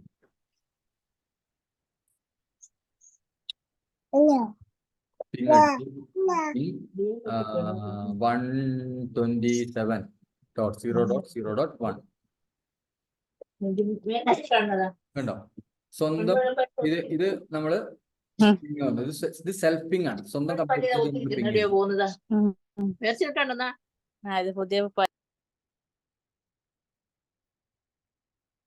ഓക്കെ. അപ്പൊ ഈ പിങ്ങിന്റെ അർത്ഥം എന്താണ്, ഇത് സക്സസ് ആയിട്ടുണ്ടെങ്കിൽ ഇതിന്റെ അർത്ഥം എന്താ, നിങ്ങളുടെ പ്രോട്ടോകോൾ സ്റ്റാക്ക് വർക്ക് ചെയ്യുന്നുണ്ട്. നിങ്ങളെ പ്രോട്ടോകോൾ സ്റ്റാക്ക് വർക്ക് ചെയ്യുന്നുണ്ട്. ഇനി ഇതിലേക്ക് പിങ് കിട്ടുന്നില്ലെങ്കിലോ? ചിലപ്പോൾ അങ്ങനെയും സംഭവിക്കാം. ചില സർവേഴ്സിനകത്തൊക്കെ ചിലപ്പോൾ നിങ്ങൾ പിങ് ചെയ്യുന്ന സമയത്ത് സെൽഫ് പിങ് തന്നെ നടക്കുന്നുണ്ടാവില്ല. അതിന്റെ അർത്ഥം എന്താണ്? TCP/IP പ്രോട്ടോകോൾ സ്യൂട്ട് കറപ്റ്റ് ആയി പോയിട്ടുണ്ട്. പണ്ടത്തെ ഓപ്പറേറ്റിംഗ് സിസ്റ്റത്തിനകത്തൊക്കെ നമുക്ക് ഇങ്ങനെ കാണാൻ പറ്റും. ചിലപ്പോൾ ചില സമയത്ത് ഇങ്ങനെ സംഭവിക്കാറുണ്ട്. അപ്പൊ നിങ്ങൾ എന്ത് ചെയ്യണം എന്നറിയോ? നിങ്ങൾ CD ഡ്രൈവ് ഒക്കെ ഇട്ടിട്ട് നിങ്ങളെ OS ഒന്നും കൂടെ നിങ്ങൾ റിക്കവർ ചെയ്ത് കൊടുക്കേണ്ടി വരും. ഓക്കെ. ഇപ്പൊ നിങ്ങൾക്ക് ഇങ്ങനത്തെ ഇഷ്യൂസ് കാണാൻ സാധ്യത കുറവാണ്. എപ്പോഴും നിങ്ങൾ ഇപ്പൊ സ്വന്തം എന്ത് ചെയ്യുക? നിങ്ങൾ സ്വന്തം 127.0.0.1 പിങ് ചെയ്തു. അപ്പൊ TCP/IP വർക്ക് ആണെന്ന് മനസ്സിലായി. പിന്നെ നമ്മൾ ചെയ്ത് നോക്കേണ്ടത് സ്വന്തം IP-ലേക്ക് തന്നെ. നമ്മളെ സ്വന്തം IP-ലേക്ക് IP കോൺഫിഗ് അടിച്ചിട്ട് നമുക്ക് വരേണ്ട IP എന്ന് പറയുന്നത് 81 ആണ് IP. ഓക്കെ. അപ്പൊ പിങ് അടിച്ചു 192.168.1.81 ഉണ്ടോ? അത് പിങ് ആയി. സ്വന്തം IP-ലേക്ക് പിങ്. പിന്നെ നമ്മൾ നോക്കേണ്ടത് ഇതേ റേഞ്ചിലുള്ള വേറെ. അപ്പൊ 1.1 എന്ന് പറയുന്നത് എന്താ? ഇതേ ലാനിലുള്ള ഗേറ്റ് വേ ആണ്. നമ്മുടെ മോഡം, നമ്മുടെ ഇന്റർനെറ്റ് കണക്ഷൻ വന്ന ഡിവൈസ് ഉണ്ടല്ലോ, അതിന്റെ IP ആണ് 192.168.1.1. അതിനകത്ത് ഈ പിങ് ആയി. അതിനകത്ത് ഏകദേശം ഒരു 1 milli സെക്കൻഡിനുള്ളിൽ തന്നെ നമുക്ക് കണക്ടിവിറ്റി പോകുന്നുണ്ട്. അപ്പൊ സ്മൂത്ത് ആണ്, ലാനൊക്കെ ഓക്കെ ആണ്. പിന്നെ നമ്മൾ ഇതേമാതിരി തന്നെ ഇപ്പോൾ ഞാൻ 127 എന്ന് പറയുന്നത് എന്താ? ഇതേ ഇതിനകത്തുള്ള 125 അല്ലായിരുന്നു. ഇതേ ഇതിനകത്തുള്ള ഒരു വേറെ റൂട്ടറാണ് കണ്ടോ? അതിനകത്തേക്കും പിങ് നടക്കുന്നു. ഓക്കെ. അങ്ങനെ സ്വന്തം ലാൻഡിലേക്കൊക്കെ നമ്മൾ പിങ് ചെയ്ത് നോക്കി, ഗേറ്റ് വേയിലേക്ക് പിങ് ചെയ്ത് നോക്കി. പിന്നെ നിങ്ങൾക്ക് എന്ത് ചെയ്യാൻ പറ്റും? വേണമെങ്കിൽ ഇന്റർനെറ്റിനകത്തേക്ക് പിങ് ചെയ്ത് നോക്കാം. പിങ്. ഓക്കെ. അപ്പൊ ഇത് പിങ് ഒക്കെ കിട്ടുന്നുണ്ടെങ്കിൽ നിങ്ങൾ വളരെ ഹാപ്പിയാണ്. നിങ്ങൾക്ക് ട്രബിൾ ഷൂട്ടിങ്ങിൽ ട്രബിൾസ് ഒന്നും. നേരെ മനസ്സിൽ പിങ് നടക്കുന്നില്ലെങ്കിലോ നിങ്ങളത് എന്താണ് പ്രോബ്ലം എന്ന് നോക്കി നിങ്ങൾ അത് ഫൈൻഡ് ഔട്ട് ചെയ്യേണ്ടി വരും. ഓക്കെ. ഇപ്പൊ സപ്പോസ് നിങ്ങളുടെ ലാനിൽ നിങ്ങൾക്ക് ഒരു കംപ്ലൈന്റ് കിട്ടുകയാണ്. നിങ്ങളുടെ ലാനിൽ ഒരു വെബ് സെർവർ ഉണ്ടായിരുന്നു, വെബ് സെർവർ ആക്സസ് ചെയ്യാൻ പറ്റില്ല, വെബ് സെർവറിനകത്ത് ഈ ബ്രൗസിങ് നടക്കുന്നില്ല. അപ്പൊ നമ്മൾ ആദ്യം തന്നെ എന്ത് ചെയ്യും? വെബ് സെർവറിലേക്ക് പിങ് ചെയ്ത് നോക്കും പിങ് ഉണ്ടോന്ന്, അല്ലേ? പിങ് ഉണ്ടെങ്കിൽ നമുക്ക് വെബ് സെർവർ അവിടെ ലൈവ് ആയി കിടക്കുന്നുണ്ട്, വെബ് സെർവർ ഓൺ ആണ്, വെബ് സെർവർ ഷട്ട് ഡൗൺ ആയി പോയിട്ടൊന്നും ഇല്ല എന്ന് നിങ്ങൾക്ക് മനസ്സിലായി. പിങ് ചെയ്ത് നോക്കിയിട്ട് പിങ് ആവുന്നുണ്ടെങ്കിൽ ഓക്കെ. പക്ഷെ എന്നിട്ട് പിങ് ചെയ്ത് നോക്കിയിട്ട് പിങ് ആവുന്നുണ്ട്, പക്ഷെ എന്നിട്ടും എന്ത് ചെയ്യുന്നില്ല? ബ്രൗസ് ചെയ്യാൻ പറ്റുന്നില്ല. അപ്പൊ ചിലപ്പോൾ എന്തായിരുന്നു? വെബ് സെർവറിനകത്തുള്ള വെബ് സർവീസ് സ്റ്റോപ്പ് ആയി പോയിട്ടുണ്ടാവും. അപ്പാഷെ വെബ് സെർവർ ആയിരിക്കും ചിലപ്പോൾ, അപ്പാഷെ ചിലപ്പോൾ കറക്റ്റ് ആയി പോയിട്ടുണ്ടാവും. ഓക്കെ. അങ്ങനെ പല ട്രബിൾ ഷൂട്ടിങ് നിങ്ങൾ ചെയ്യും. അല്ലാന്നുണ്ടെങ്കിൽ അതിനകത്തുള്ള ഫയർവാൾ, ചിലപ്പോൾ സെർവറിനകത്ത് ചിലപ്പോൾ ഒരു ഫയർവാൾ റൺ ചെയ്യുന്നുണ്ടാവും. ഓക്കെ. അതിനകത്ത് ചിലപ്പോൾ എന്തെങ്കിലും പോർട്ട് നമ്പർ ബ്ലോക്ക് ആയി പോവുക, അങ്ങനെ എന്തെങ്കിലും ചിലപ്പോൾ സംഭവിച്ചിട്ടുണ്ടാവും. ചിലപ്പോൾ ഒരു ഫയർവാൾ ത്രൂ ആക്കി ട്രാഫിക് പോകുന്നത്, ആ ഫയർവാളിന് ചിലപ്പോൾ പോർട്ട് നമ്പർ ബ്ലോക്ക്. അപ്പോൾ അതൊക്കെ നമ്മൾ ട്രബിൾ ഷൂട്ടിംഗ് സ്റ്റെപ്സ് ആണ്. അതൊക്കെ നമുക്ക് അഡ്വാൻസ് ലെവലിൽ നമുക്ക് CCNA ഒക്കെ പഠിച്ചൊക്കെ കഴിഞ്ഞ് ഒരു എക്സ്പീരിയൻസ് ഒക്കെ ആവുന്ന സമയത്താണ് നമുക്ക് അങ്ങനത്തെ കാര്യങ്ങളൊക്കെ മനസ്സിലാവുക. അല്ലെങ്കിൽ ഇന്റേൺഷിപ്പിന്റെ ഒക്കെ ക്ലാസ്സുകൾ നിങ്ങൾ അറ്റൻഡ് ചെയ്യുന്ന സമയത്ത് നമുക്ക് ഇതേമാതിരി ലൈവ് ട്രബിൾസ് ഒക്കെ നമ്മൾ ക്രിയേറ്റ് ചെയ്തിട്ട് നിങ്ങളെ കൊണ്ട് സോൾവ് ചെയ്യിപ്പിക്കും. ഓക്കെ. അപ്പൊ നമ്മൾ എന്ത് ചെയ്തു? ഇന്റർനെറ്റിനകത്ത് ഈ പിങ് ചെയ്ത് നോക്കി. അപ്പൊ ഇനി നിങ്ങൾക്ക് പിങ് ചെയ്ത് നോക്കുന്ന സമയത്ത് IP അറിയില്ല എന്നുണ്ടെങ്കിൽ ഇങ്ങനെ ചെയ്ത് നോക്കാം. google.com, ഗൂഗിളിന്റെ സെർവർ അല്ല, ഗൂഗിളിന്റെ വെബ് സെർവറിലേക്ക് നമ്മൾ പിങ് ചെയ്ത് കണ്ടോ, ഗൂഗിൾ. ഓക്കെ. പിന്നെ എന്തൊക്കെയാ കമാൻഡ് നോക്കിയാൽ നിങ്ങൾ അതിനകത്ത് ഇത്രയും കമാൻഡ്സ് നമ്മൾ ചെയ്തു. പിന്നെ ഇമ്പോർട്ടൻറ്റ് കമാൻഡ് ട്രേസ് റൂട്ട്, പോകുന്ന പാത്ത് കാണാൻ വേണ്ടിയിട്ടുള്ള കമാൻഡാണ്. ട്രേസ് RT എന്നാണ്. Trace RT 8.8. അപ്പം 8 എന്ന് പറയുന്ന സെർവറിനകത്തേക്ക് ഏതൊക്കെ ഡിവൈസ് വഴിയാണ്, ഏതൊക്കെ റൂട്ടറുകൾ വഴിയാണ് ഈ പാക്കറ്റ് പോകുന്നത് എന്നുള്ളതാണ്.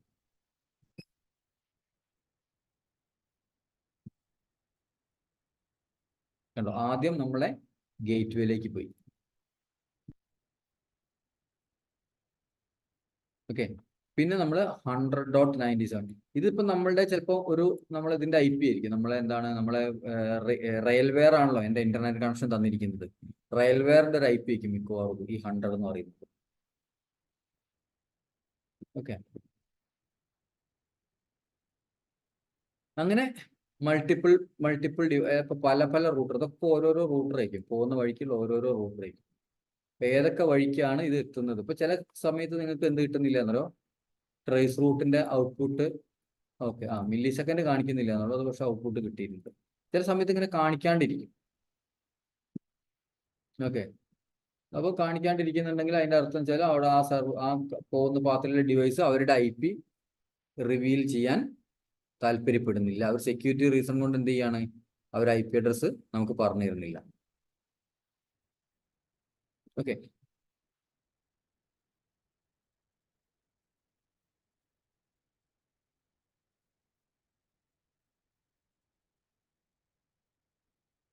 ഓക്കെ. പിന്നെ നെറ്റ്സ്റ്റാറ്റ്, ഈ കമാൻഡ് നമ്മൾ ഇന്നലെ അടിച്ചിട്ടുണ്ട്, നെറ്റ്സ്റ്റാറ്റ്. പിന്നെ IP_display_DNS. നമ്മളിപ്പോൾ എപ്പോഴും നമുക്കറിയാലോ, ഈ കമ്മ്യൂണിക്കേഷൻ നടക്കുന്ന സമയത്ത് നമ്മളെ സംബന്ധിച്ചിടത്തോളം, ഒരു ഹ്യൂമൻ ബീയിങ്ങിനെ സംബന്ധിച്ചിടത്തോളം വെബ് സെർവർ സെറ്റ് ചെയ്യുന്ന സമയത്ത് അങ്ങനെ അവരൊക്കെ പേര് യൂസ് ചെയ്തിട്ടാണ് കമ്മ്യൂണിക്കേഷൻ നടത്താൻ താല്പര്യപ്പെടുന്നത്. പക്ഷേ കമ്പ്യൂട്ടറിന് എന്തേ അറിയുള്ളൂ, IP അഡ്രസ്സേ അറിയുള്ളൂ. അപ്പോൾ name to IP address resolution നടക്കണം. ഓക്കെ, അതിനു വേണ്ടിയുള്ള പ്രോട്ടോകോളാണ് DNS. ഓക്കെ, അപ്പോൾ അതിൽ IP_display_DNS എന്ന് പറഞ്ഞ കമാൻഡ് അടിച്ചു. അപ്പോൾ കുറേ സ്ക്രോൾ ചെയ്ത് പോയിട്ടുണ്ട് കേട്ടോ, കുറേ സ്ക്രോൾ ചെയ്ത് പോയിട്ടുണ്ട്. അപ്പോൾ നിങ്ങൾക്ക് കാണാൻ പറ്റും ഇതിൻ്റെ ഓരോരോ റെക്കോർഡ്സും, അതിനകത്ത് ഓരോരോ ഇതിനും അതിൻ്റെ പേരും നമുക്ക് കാണാൻ പറ്റും.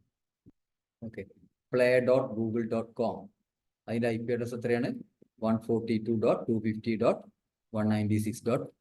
അപ്പൊ ഇതെന്താണ്, നമ്മൾ ഓരോ പ്രാവശ്യം DNS റെസൊല്യൂഷൻ നടക്കുമ്പോഴും നമ്മളെ കമ്പ്യൂട്ടറിന്റെ ക്യാഷ് എന്ന് പറഞ്ഞാൽ എന്താണെന്ന് അറിയില്ല, ക്യാഷ് എന്ന് പറഞ്ഞാൽ ബഫർ എന്ന് വെച്ചാൽ നമ്മളൊരു സേവ് ചെയ്ത് വെക്കുക, തൽക്കാലത്തേക്ക് ഇൻഫർമേഷൻ നമ്മളെ മെമ്മറിയിൽ സൂക്ഷിച്ച് വെക്കുകയാണ്.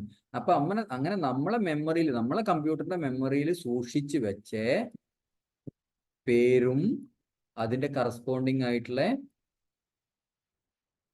എയർ റെക്കോർഡും, അതായത് IP അഡ്രസ്സും കാണാൻ വേണ്ടിയിട്ടുള്ള കമാൻഡാണ് IP_display_DNS. ഇത് ട്രബിൾ ഷൂട്ട് ചെയ്യുന്ന സമയത്ത് നമ്മൾ യൂസ് ചെയ്യുന്ന ഒരു കമാൻഡ്. ഇപ്പോൾ സപ്പോസ് നമ്മൾ വിചാരിക്കുക ഒരു പർട്ടിക്കുലർ വെബ്സൈറ്റിലേക്ക് കമ്മ്യൂണിക്കേഷൻ കിട്ടില്ല, ഇപ്പോൾ ഇന്റർനെറ്റിലേക്കുള്ള ബാക്കിയുള്ള IP ഒക്കെ വെച്ചിട്ട് പിങ് ചെയ്ത് കിട്ടുന്നുണ്ട്. ഇപ്പോൾ 8.8.8.8 എന്നൊക്കെ പറഞ്ഞ് പിങ് ചെയ്ത് കിട്ടുന്നുണ്ട്. പക്ഷെ നിങ്ങൾക്ക് എന്ത് ചെയ്യാൻ പറ്റുന്നില്ല, google.com എന്ന് അടിക്കുന്ന സമയത്ത് പിങ് ചെയ്യുന്നില്ല. അപ്പോൾ നെയിം റെസൊല്യൂഷൻ നടക്കുന്നുണ്ടോ എന്ന് അറിയണമെന്നുണ്ടെങ്കിൽ നമ്മൾ ഇതേമാതിരി നോക്കുക, google.comന്റെ IP റിസോൾവ് ആയി വന്നിട്ടുണ്ടോ എന്ന് നമുക്ക് നോക്കാൻ പറ്റും. അതിന് വേണ്ടിയിട്ടാണ് IP_display_DNS എന്ന കമാൻഡ് അടിക്കുന്നത്.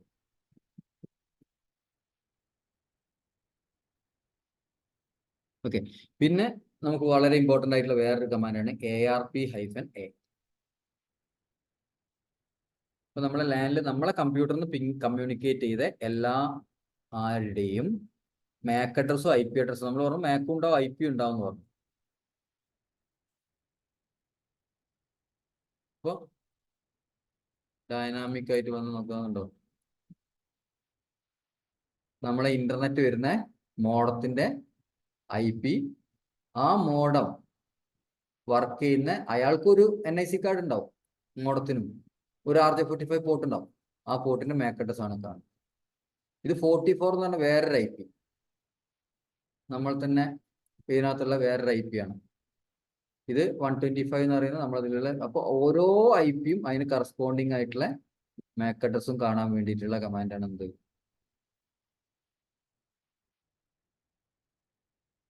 ARP-A. നമ്മൾ സപ്പോസ് ഒരു IP-യിലേക്ക് നമ്മൾ പിങ് ചെയ്തിട്ട് പിങ് കിട്ടുന്നില്ല. ഓക്കെ, പിങ് കിട്ടില്ല. അപ്പൊ ട്രബിൾ ഷൂട്ടിന്റെ ഭാഗമായിട്ട് നമ്മൾ എന്ത് ചെയ്യും, ARP-A അടിച്ചിട്ട് നോക്കൂ, ആ IP-ക്ക് കറസ്പോണ്ടിങ് ആയിട്ടുള്ള MAC റിസോൾവ് ആയിട്ടുണ്ടോ, ആ MAC പ്രോപ്പർ ആയിട്ടാണോ റിസോൾവ് ആയത്. ചിലപ്പോൾ IP ഡ്യൂപ്ലിക്കേഷൻ വരാം. നിങ്ങൾ 192.168.1.157 എന്ന് പറയുന്ന IP-നെ 2 കമ്പ്യൂട്ടറിന് കൊടുക്കുക, ചിലപ്പോൾ അങ്ങനെ ശരിക്കും കൊടുക്കാൻ പാടില്ല എന്നാണ്. ഓക്കെ, അപ്പോൾ എന്ത് ചെയ്യില്ല, അപ്പോൾ നമ്മൾ വിചാരിക്കുന്ന രീതിയിൽ 2 കൂടെ തന്നെ കാണിക്കില്ല കേട്ടോ, ഏതെങ്കിലും ഒന്നേ കാണിക്കുള്ളൂ, ലാസ്റ്റ് വന്ന ഒന്ന് മാത്രമേ കാണിക്കുള്ളൂ. അപ്പോൾ അത് ചിലപ്പോൾ വേറൊരു ഡിവൈസിൻ്റെയും കാണിക്കുന്നുണ്ട്. അപ്പോൾ നിങ്ങൾക്ക് മനസ്സിലാക്കാൻ പറ്റും ഇവിടെ IP അഡ്രസ് ഡ്യൂപ്ലിക്കേഷൻ വന്നിട്ടുണ്ട്. അപ്പം അങ്ങനത്തെ കാര്യങ്ങളൊക്കെ അറിയാൻ വേണ്ടിയിട്ട് നമ്മൾ യൂസ് ചെയ്യുന്ന കമാൻഡാണ് എന്ത്, ARP-A. ട്രബിൾ ഷൂട്ടിങ്ങിലാണ് ഡീറ്റെയിൽഡ് ആയിട്ട് നമ്മളിത് വരിക, പക്ഷെ എന്നാൽ പോലും നിങ്ങൾ ബേസിക് ആയിട്ടുള്ള കാര്യങ്ങൾ മനസ്സിലാക്കും. ക്ലിയർ ആണോ?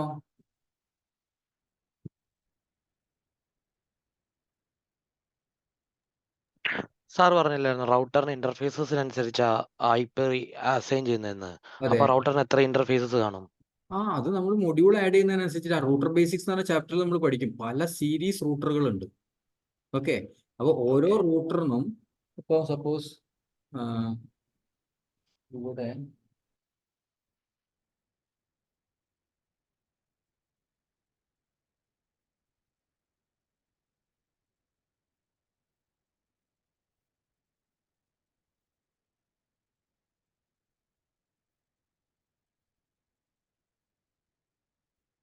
ഓക്കെ, ഇത് കണ്ടോ,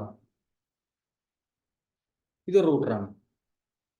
ഓക്കെ, ഈ റൂട്ടറിന് കണ്ടോ, ഇത് കൺസോൾ പോർട്ടാണ്. പക്ഷെ ബാക്കി ഇവിടെ കുറച്ച് 4 ഇന്റർഫേസ് ഉണ്ട്, ഇവിടെ 2 ഇന്റർഫേസ് ഉണ്ട്. ഓക്കെ, അപ്പൊ ഈ റൂട്ടറിന് എത്ര ഉണ്ട്? 1 2 3 4 5 6 ഇന്റർഫേസ് ആയി അല്ലേ? ഓക്കെ, പിന്നെ മാത്രമല്ല ഇവിടെ കണ്ടോ, ഇവിടെ മൊഡ്യൂൾ ആഡ് ചെയ്യാൻ പറ്റും കേട്ടോ. ഇത് സ്ക്രൂ എടുത്ത് അയച്ചിട്ട് ഇവിടെ നമുക്ക് എന്ത് ചെയ്യാൻ പറ്റും? നമുക്ക് മൊഡ്യൂൾസ് ഇൻസേർട്ട് ചെയ്യാൻ പറ്റും. അപ്പൊ വീണ്ടും അവിടെയും നമ്മൾ കാണുന്നില്ലല്ലോ. എത്ര മൊഡ്യൂളാണോ നമ്മൾ ആഡ് ചെയ്യുന്നത് വെച്ചാൽ അത്ര ഇന്റർഫേസ് വരും. അപ്പൊ എല്ലാ ഇന്റർഫേസും നമുക്ക് IP അസൈൻ ചെയ്യാം.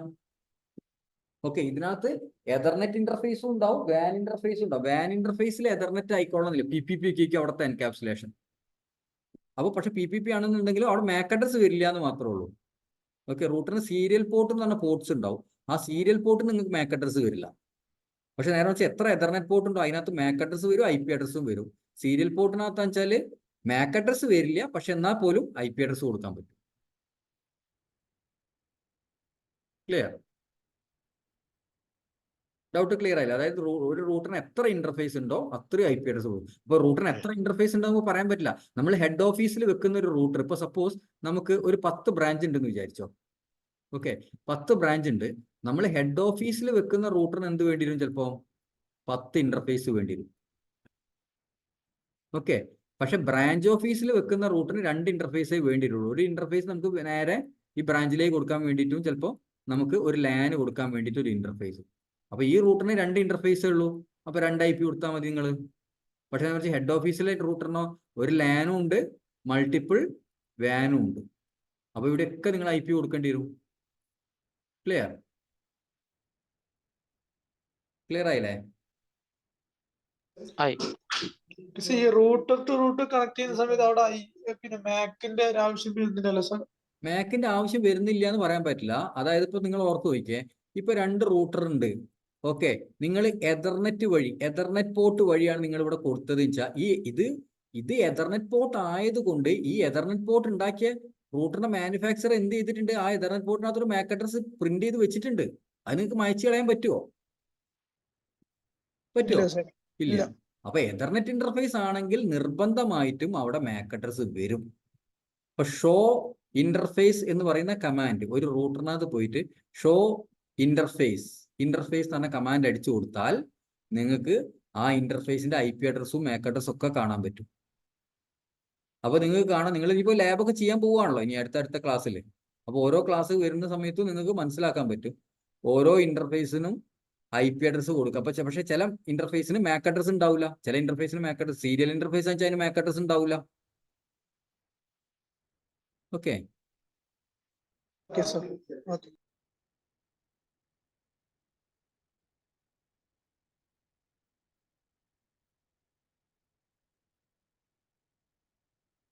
അപ്പൊ ഇത്രയും കമാൻഡ്സ് ആണ് നമ്മൾ ലോക്കൽ ഏരിയ നെറ്റ്വർക്കിനകത്ത് നമ്മൾ പഠിക്കുന്ന കമാൻഡുകൾ എന്ന് പറയുന്നത്. ഈ കമാൻഡ്സിൽ എന്തെങ്കിലും ഡൗട്ട്സ് ഉണ്ടോ? ARP ഉണ്ടല്ലോ, ARP-1, സോറി, ഇത് ആ PC-ക്ക് ഉള്ള എല്ലാ ഡീറ്റെയിൽസും കിട്ടും. അതായത് ആ PC-യിൽ നിന്ന് ഒന്നുകിൽ ആ PC-യിലേക്ക് ഇപ്പൊ ഒരു PC, സപ്പോസ് ഒരു കമ്പ്യൂട്ടർ ഉണ്ട് വിചാരിക്കാം. ഈ കമ്പ്യൂട്ടറിൽ നിന്ന് നമ്മൾ പല കമ്പ്യൂട്ടറുകളിലേക്ക് എന്ത് ചെയ്തിട്ടുണ്ടാവും? ഇതേ ലാനിലുള്ള പല കമ്പ്യൂട്ടറിലേക്ക് കമ്മ്യൂണിക്കേഷൻ ചെയ്തിട്ടുണ്ടാവും. അങ്ങനെ കമ്മ്യൂണിക്കേഷൻ ചെയ്തിട്ടുള്ള എല്ലാവരുടെയും IP മാപ്പും ഉണ്ടാവും. ഇപ്പോൾ ഒരു സെർവർ ഉണ്ട്, ഒരു ബാക്കപ്പ് സെർവർ ആണ്. കുറെ നേരത്തേക്ക് ഞാൻ ഇതിനകത്തേക്ക് ബാക്കപ്പിംഗ് ഒന്നും അയച്ചിട്ടില്ല. അതായത് നമ്മളിവിടെ സെർവർ ഇവിടെ അപ്പായി നിൽക്കുന്നുണ്ടെങ്കിലും നമ്മൾ കമ്മ്യൂണിക്കേഷൻ ഒന്നും ചെയ്തിട്ടില്ല എന്നുണ്ടെങ്കിൽ അതിൻ്റെ ഇത് കാണിക്കില്ല. ഇപ്പോൾ ഒരു എക്സാമ്പിൾ ഞാൻ കാണിച്ചുതരാം. ഇതിനകത്ത് അപ്പൊ ഒരു ലോക്കൽ ഏരിയ നെറ്റ്വർക്കിൽ ഒരു ഓഫീസിലുള്ള അത് അടിച്ചു കഴിഞ്ഞാൽ ഏതൊക്കെ IP ഫുള്ള് ഡീറ്റെയിൽസ് കാണൂല. ഒരു എക്സാമ്പിൾ ഞാൻ കാണിച്ചുതരാം. അപ്പൊ ഇതിനകത്തുണ്ടല്ലോ, ഇപ്പൊ ഇതിൽ ARP-A അടിച്ച സമയത്ത് ഇത്രയും കണ്ടു കേട്ടോ, ഇത്രയും കണ്ടു. ഓക്കെ, ഇനി ഞാൻ എന്ത് ചെയ്യാണ്? ഇതിനകത്ത് പിൻ 192.168.1.33. ഈ 33 എന്ന് പറയുന്നത് എൻ്റെ ഒരു EXSI സെർവറാണ്. ഓക്കെ, ഈ 1.33ന്റെ മാക്ക് ഇവിടെ നിങ്ങൾ കണ്ടിട്ടുണ്ടായിരുന്നോ ഇത്രയും നേരം? ഇല്ല. ഇല്ല. പക്ഷെ ഞാൻ പിങ് ചെയ്തു. പിങ് ചെയ്തതിന് ശേഷം നമുക്ക് ഒന്നും കൂടെ നോക്കാം. അപ്പൊ നോക്കിയേ, കണ്ടോ, അത് വന്നു. അല്ലേ, അതാ വന്നു. നേരത്തെ അത് ഉണ്ടായിരുന്നില്ല. ഓക്കെ. ഓക്കെ, ഇനിയിപ്പോ 88ന്റെ വേറൊരു EXSI സെർവർ ആണ് 88 ഇതിനകത്തൊന്നും കാണുന്നില്ലല്ലോ. ഇല്ല. അപ്പൊ ഞാൻ ജസ്റ്റ് ഒന്ന് എന്ത് ചെയ്യാം, അതിനകത്ത് പിങ് ചെയ്യാം. ഓക്കെ.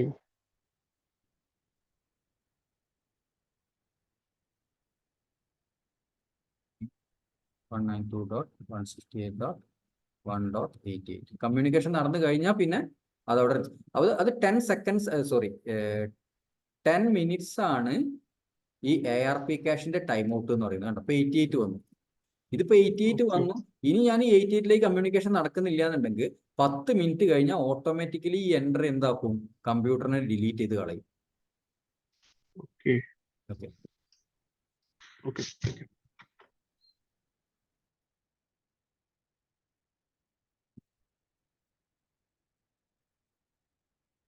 ഓക്കെ, അപ്പൊ നമുക്ക് ഇതിന്റെ കാര്യങ്ങളൊക്കെ ഞാൻ ഇതായിട്ട് കാണിച്ചു തന്നതാണ്, ഇതിന്റെ ഔട്ട്പുട്ട് ഒക്കെ. പിന്നെ ഇനിയിപ്പോ നമ്മൾ നോക്കേണ്ടത് എന്താ പറയുക, ഇത് നിങ്ങൾ CCNA ടോപ്പിക്സിൽ വരുന്ന, സിലബസിൽ വരുന്നതൊന്നുമില്ല. പക്ഷെ നമ്മൾ ഓരോരോ സെർവറുകൾ, ഇപ്പോൾ ഒരു LAN ഉണ്ടെങ്കിൽ നിങ്ങളൊരു കമ്പനിയിൽ പോയി കഴിഞ്ഞാൽ മിക്കവാറും അവിടെ ഒരു ഇന്റേണൽ വെബ് സെർവർ ഉണ്ടാവും. ഓക്കെ, പിന്നെ മിക്കവാറും ഒരു മെയിൽ സെർവർ ഉണ്ടാകും, പിന്നെ ഒരു ബാക്കപ്പ് സെർവർ ഉണ്ടാകും, പിന്നെ DNS സെർവർ ഉണ്ടാകും, DHCP സെർവർ ഉണ്ടാകും, പ്രോക്സി സെർവർ ഉണ്ടാകും, ചിലപ്പോൾ ഒരു ആക്റ്റീവ് ഡയറക്ടറി സെർവർ ഉണ്ട്, ആക്റ്റീവ് ഡയറക്ടറി ഉണ്ടാകും. ചിലപ്പോൾ അങ്ങനെയുള്ള കുറച്ച് സെർവറുകൾ ഉണ്ടാവും. ഓക്കെ, അപ്പൊ ഒരു ലാനിൽ അങ്ങനെയാണ് ഉണ്ടാവും. ഒരു ലാൻ ക്രിയേറ്റഡ് ആണെന്നുണ്ടെങ്കിൽ അവിടെ കുറെ കമ്പ്യൂട്ടറുകൾ ഉണ്ടാവും. ഇപ്പൊ പലരും ഇതിനകത്ത് കുറെ ആൾക്കാർ വർക്ക് ചെയ്യുന്നുണ്ട്, അവർക്ക് പെട്ടെന്ന് മനസ്സിലാവും. ഒരു ലാനിൻ്റെ ഒക്കെ കുറെ കമ്പ്യൂട്ടേഴ്സ് ഉണ്ടാവും, കുറെ സെർവേഴ്സ് ഉണ്ടാവും, ചിലപ്പോൾ പ്രിന്റേഴ്സ് ഉണ്ടാവും, സ്കാനേഴ്സ് ഉണ്ടാവും. ഓക്കെ, ചിലപ്പോൾ എന്തെങ്കിലും IP റിലേറ്റഡ് ആയിട്ടുള്ള IP ക്യാമറാസ് ഉണ്ടാവും. ഓക്കെ, അല്ലെ, CCTV ക്യാമറാസ് ഒക്കെ ഇപ്പോൾ IP ബേസ്ഡ് ആയിട്ടാണ് വരുന്നത്. ഓക്കെ, പിന്നെന്താ ഉണ്ടാവും ഒരു ലാനിൽ? പിന്നെ നമ്മളെ ഇതൊക്കെ ഇല്ലേ, നമ്മളെ ELV സിസ്റ്റംസ്, സെക്യൂരിറ്റി സിസ്റ്റംസ്, നമ്മൾ സ്വൈപ്പ് ചെയ്ത് കയറുന്ന, അല്ലെങ്കിൽ നമ്മൾ ഫേസ് റെക്കഗ്നിഷൻ ചെയ്ത് കയറുന്നൊക്കെ സംഭവങ്ങളൊക്കെ ഇല്ലേ, നമ്മൾ അറ്റൻഡൻസും കാര്യങ്ങളും. അപ്പൊ അങ്ങനെ പല സാധനങ്ങളും IP ബേസ്ഡ് ആയിട്ടാണ് വരുന്നത്. IP ഫോൺസ് ഉണ്ടാവും. ഓക്കെ, അപ്പൊ ഇങ്ങനത്തെ സംഭവങ്ങളൊക്കെ ഒരു ലാനിൽ പോയി കഴിഞ്ഞാൽ പിന്നെ ആക്സസ് പോയിന്റ്സ് ഉണ്ടാവും, വയർലെസ് ആക്സസ് പോയിന്റ്സ് ഉണ്ടാവും. ഓക്കെ, അങ്ങനെ പല സംഭവങ്ങളും നമ്മൾ ലാനിൽ. അപ്പൊ സെർവറുകൾ എന്തൊക്കെയാ ഉണ്ടാവുക? വെബ് സെർവർ എന്താന്ന് നിങ്ങൾ അറിഞ്ഞിരിക്കണം. വെബ് സെർവർ എന്താന്ന് അറിയാത്ത ആരെങ്കിലും ഉണ്ടോ ഈ ക്ലാസ്സിൽ?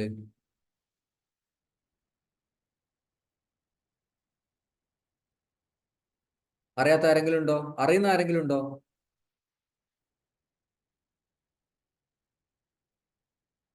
എന്താ ഒന്നും ആൻസർ ചെയ്യാത്തെ?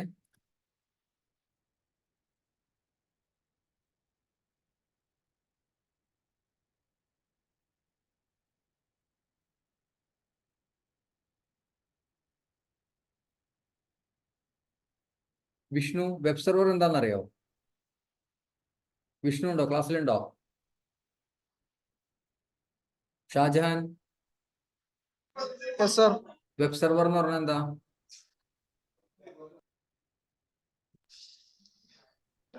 നമ്മൾ സെർച്ച് ചെയ്യുന്ന സമയത്ത്, ഹലോ, കേൾക്കുന്നുണ്ട്. നമ്മൾ ഡാറ്റ സ്റ്റോർ ചെയ്ത്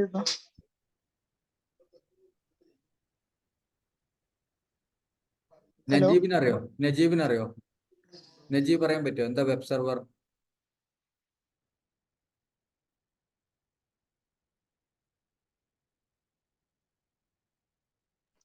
ഹലോ, പറഞ്ഞോളൂ. വെബ് സെർവർ എന്ന് പറഞ്ഞാൽ നമ്മളൊരു വെബ്സൈറ്റ് ഹോസ്റ്റ് ചെയ്യുന്നതാണോ സെർവർ ഉദ്ദേശിക്കുന്നത്? യെസ്. അതായത് നമ്മൾ സിമ്പിൾ ആയിട്ട് പറയാം, അത് ഈ സെർവേഴ്സിനെ പറ്റി നിങ്ങൾക്ക് ഞാൻ അറിയാന്നുള്ള രീതിയിലാട്ടോ ഞാൻ സ്കിപ്പ് ചെയ്ത് പോകുന്നത്. അത് നിങ്ങൾ അപ്പൊ അറിയാത്തവരുണ്ടെങ്കിൽ നിങ്ങൾ ചോദിക്കണം. അപ്പൊ ഞാൻ അറിയുന്നവരുണ്ടോ എന്ന് ചോദിക്കും, അറിയാത്തവരുണ്ടോ എന്ന് ചോദിക്കുന്ന സമയത്ത് ആരും അതൊന്നും പറയാതിരിക്കുന്ന സമയത്ത് ഞാൻ വിചാരിക്കുക എന്താണ്, നിങ്ങൾക്ക് എല്ലാവർക്കും ഇത് അറിയാന്നുള്ള രീതിയിലാണ് പോകുന്നത്. ഓക്കെ, അപ്പൊ അറിയാന്നില്ല എന്നുണ്ടെങ്കിൽ നിങ്ങൾ എന്ത് ചെയ്യണം? അപ്പം അത് നിങ്ങൾക്ക് മനസ്സിലായി എന്നുള്ള കൺസെപ്റ്റിൽ പോയി പിന്നെ വേറെ എന്തെങ്കിലും ചോദിക്കുന്ന സമയത്ത് നിങ്ങൾക്ക് അത് അറിയില്ല എന്നുണ്ടെങ്കിൽ അത് ബുദ്ധിമുട്ട്. അപ്പൊ നിങ്ങൾ അറിയാൻ ചോദിച്ചു കഴിഞ്ഞാൽ അറിയില്ല എന്നുണ്ടെങ്കിൽ നിങ്ങൾ അത് ഇപ്പൊ സിമ്പിൾ കൺസെപ്റ്റ് വെച്ച് CCNA കൺസെപ്റ്റ് വെച്ച് നോക്കാം. മൈക്രോസോഫ്റ്റിന്റെ കൺസെപ്റ്റിലേക്കൊന്നും വരുന്നില്ല. സിമ്പിൾ കൺസെപ്റ്റ്, ഒരു CCNA-കാരന്റെ കൺസെപ്റ്റ് വെച്ചിട്ട് ഒരു വെബ് സെർവർ എന്ന് പറഞ്ഞാൽ എന്താണ്? ഓക്കെ, ഇതാണ് നമ്മൾ എക്സ്പ്ലെയിൻ ചെയ്യാൻ പോകുന്നത്. വെബ് സെർവർ എന്ന് പറഞ്ഞാൽ ഒരു കമ്പ്യൂട്ടറിനകത്ത് വെബ് സെർവർ ഇൻസ്റ്റാൾ ചെയ്താൽ, വെബ് സെർവറിന്റെ സോഫ്റ്റ്വെയർ ഇൻസ്റ്റാൾ ചെയ്താൽ അത് ഒരു വെബ് സെർവർ ആയി മാറി. ഓക്കെ, ഇനി ഒരു സെർവർ എന്താണ്?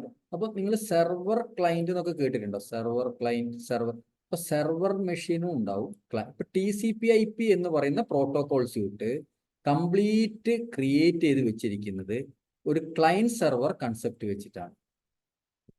ഓക്കെ, അതായത് ഇപ്പോൾ ഒരു ഏറ്റവും സിമ്പിൾ ആയിട്ട് വെബ് സെർവറിനെ പറ്റി പറയാം. ഞാൻ ഒരു കമ്പ്യൂട്ടറിനകത്ത് വെബ് സെർവർ ഇൻസ്റ്റാൾ ചെയ്തിട്ട് അതിന്റെ ഡാറ്റാ ബേസിനകത്ത് എനിക്ക് മൾട്ടിപ്പിൾ വെബ് പേജുകൾ ഇട്ട് കൊടുക്കാൻ പറ്റും. വേണമെങ്കിൽ മൾട്ടിപ്പിൾ സൈറ്റിന്റെ മൾട്ടിപ്പിൾ വെബ് പേജുകൾ ഇട്ട് കൊടുക്കാൻ പറ്റും. അപ്പൊ ഈ വെബ് സെർവറിന്റെ ഡ്യൂട്ടി എന്താണെന്നറിയോ? ഈ വെബ് സെർവറിനകത്ത് ഒരു ലാൻ കാർഡ് കണക്ട് ചെയ്തിട്ട് നമ്മൾ എന്ത് ചെയ്തിട്ടുണ്ടാവും? ഇതിനൊരു നെറ്റ്വർക്കിനകത്തേക്ക് കണക്ട് ചെയ്ത് വെച്ചിട്ടുണ്ടാവും. ഓക്കെ, അപ്പൊ ഇയാളുടെ ഡ്യൂട്ടി എന്താണെന്നറിയോ? ഇയാളുടെ ഡ്യൂട്ടി എന്താ? ഇയാളെ അണ്ടറിലുള്ള, ഇയാളുടെ ഡാറ്റാബേസിലുള്ള ഏതെങ്കിലും വെബ് പേജുകൾ ആരെങ്കിലും ചോദിക്കുന്ന സമയത്ത് ഏത് വെബ് പേജ് ആണോ ഇയാൾ ചോദിച്ചത്, ചിലപ്പോൾ ഇൻഫോ ക്യാമ്പസിന്റെ ഹോം പേജ് ആയിരിക്കും ചിലപ്പോൾ ഇയാൾ ചോദിച്ചത്. ഓക്കെ, അല്ലെങ്കിൽ ഇൻഫോ ക്യാമ്പസിന്റെ ഇന്റർവ്യൂ ക്വസ്റ്റ്യൻസ് എന്ന് പറയുന്ന പേജ് ആയിരിക്കും ചിലപ്പോൾ ഇയാൾ ചോദിച്ചത്. പിന്നെ അല്ലെങ്കിൽ ഇൻഫോ ക്യാമ്പസിന്റെ ഒരു എക്സാം ഡാഷ്ബോർഡ് ഉണ്ട്, അതായിരിക്കും ചിലപ്പോൾ ഒരു ചോദിച്ചത്. അപ്പൊ ഇവർ ഏത് പേജാണോ ചോദിച്ചത് അത് എടുത്തു കൊടുക്കുക. അപ്പോൾ ഈ ക്ലയൻസിനെ സെർവ് ചെയ്യുക. സെർവർ എന്ന് പറഞ്ഞാൽ എന്താണ്? സെർവ് ചെയ്യുക, സർവീസ് റൺ ചെയ്യുക, സെർവ് ചെയ്യുക. അപ്പൊ ഇനിയിപ്പോ ക്ലയന്റ് ഇപ്പം ഒരു അപ്പാഷെ വെബ് സെർവർ ഈ കമ്പ്യൂട്ടറിനകത്ത് ഇൻസ്റ്റാൾ ചെയ്ത് എന്തായി? ഈ കമ്പ്യൂട്ടർ ഒരു വെബ് സെർവർ ആയി മാറി. ഇയാളുടെ ഡ്യൂട്ടി എന്താണ്? ഏതെങ്കിലും ക്ലയന്റ് വന്നിട്ട് ഏത് വെബ് പേജ് ആണോ ചോദിക്കുന്നത് അതെടുത്തിട്ട് ആ ക്ലയന്റിന് പാക്കറ്റ് ആക്കിയിട്ട് അയച്ചു കൊടുക്കണം.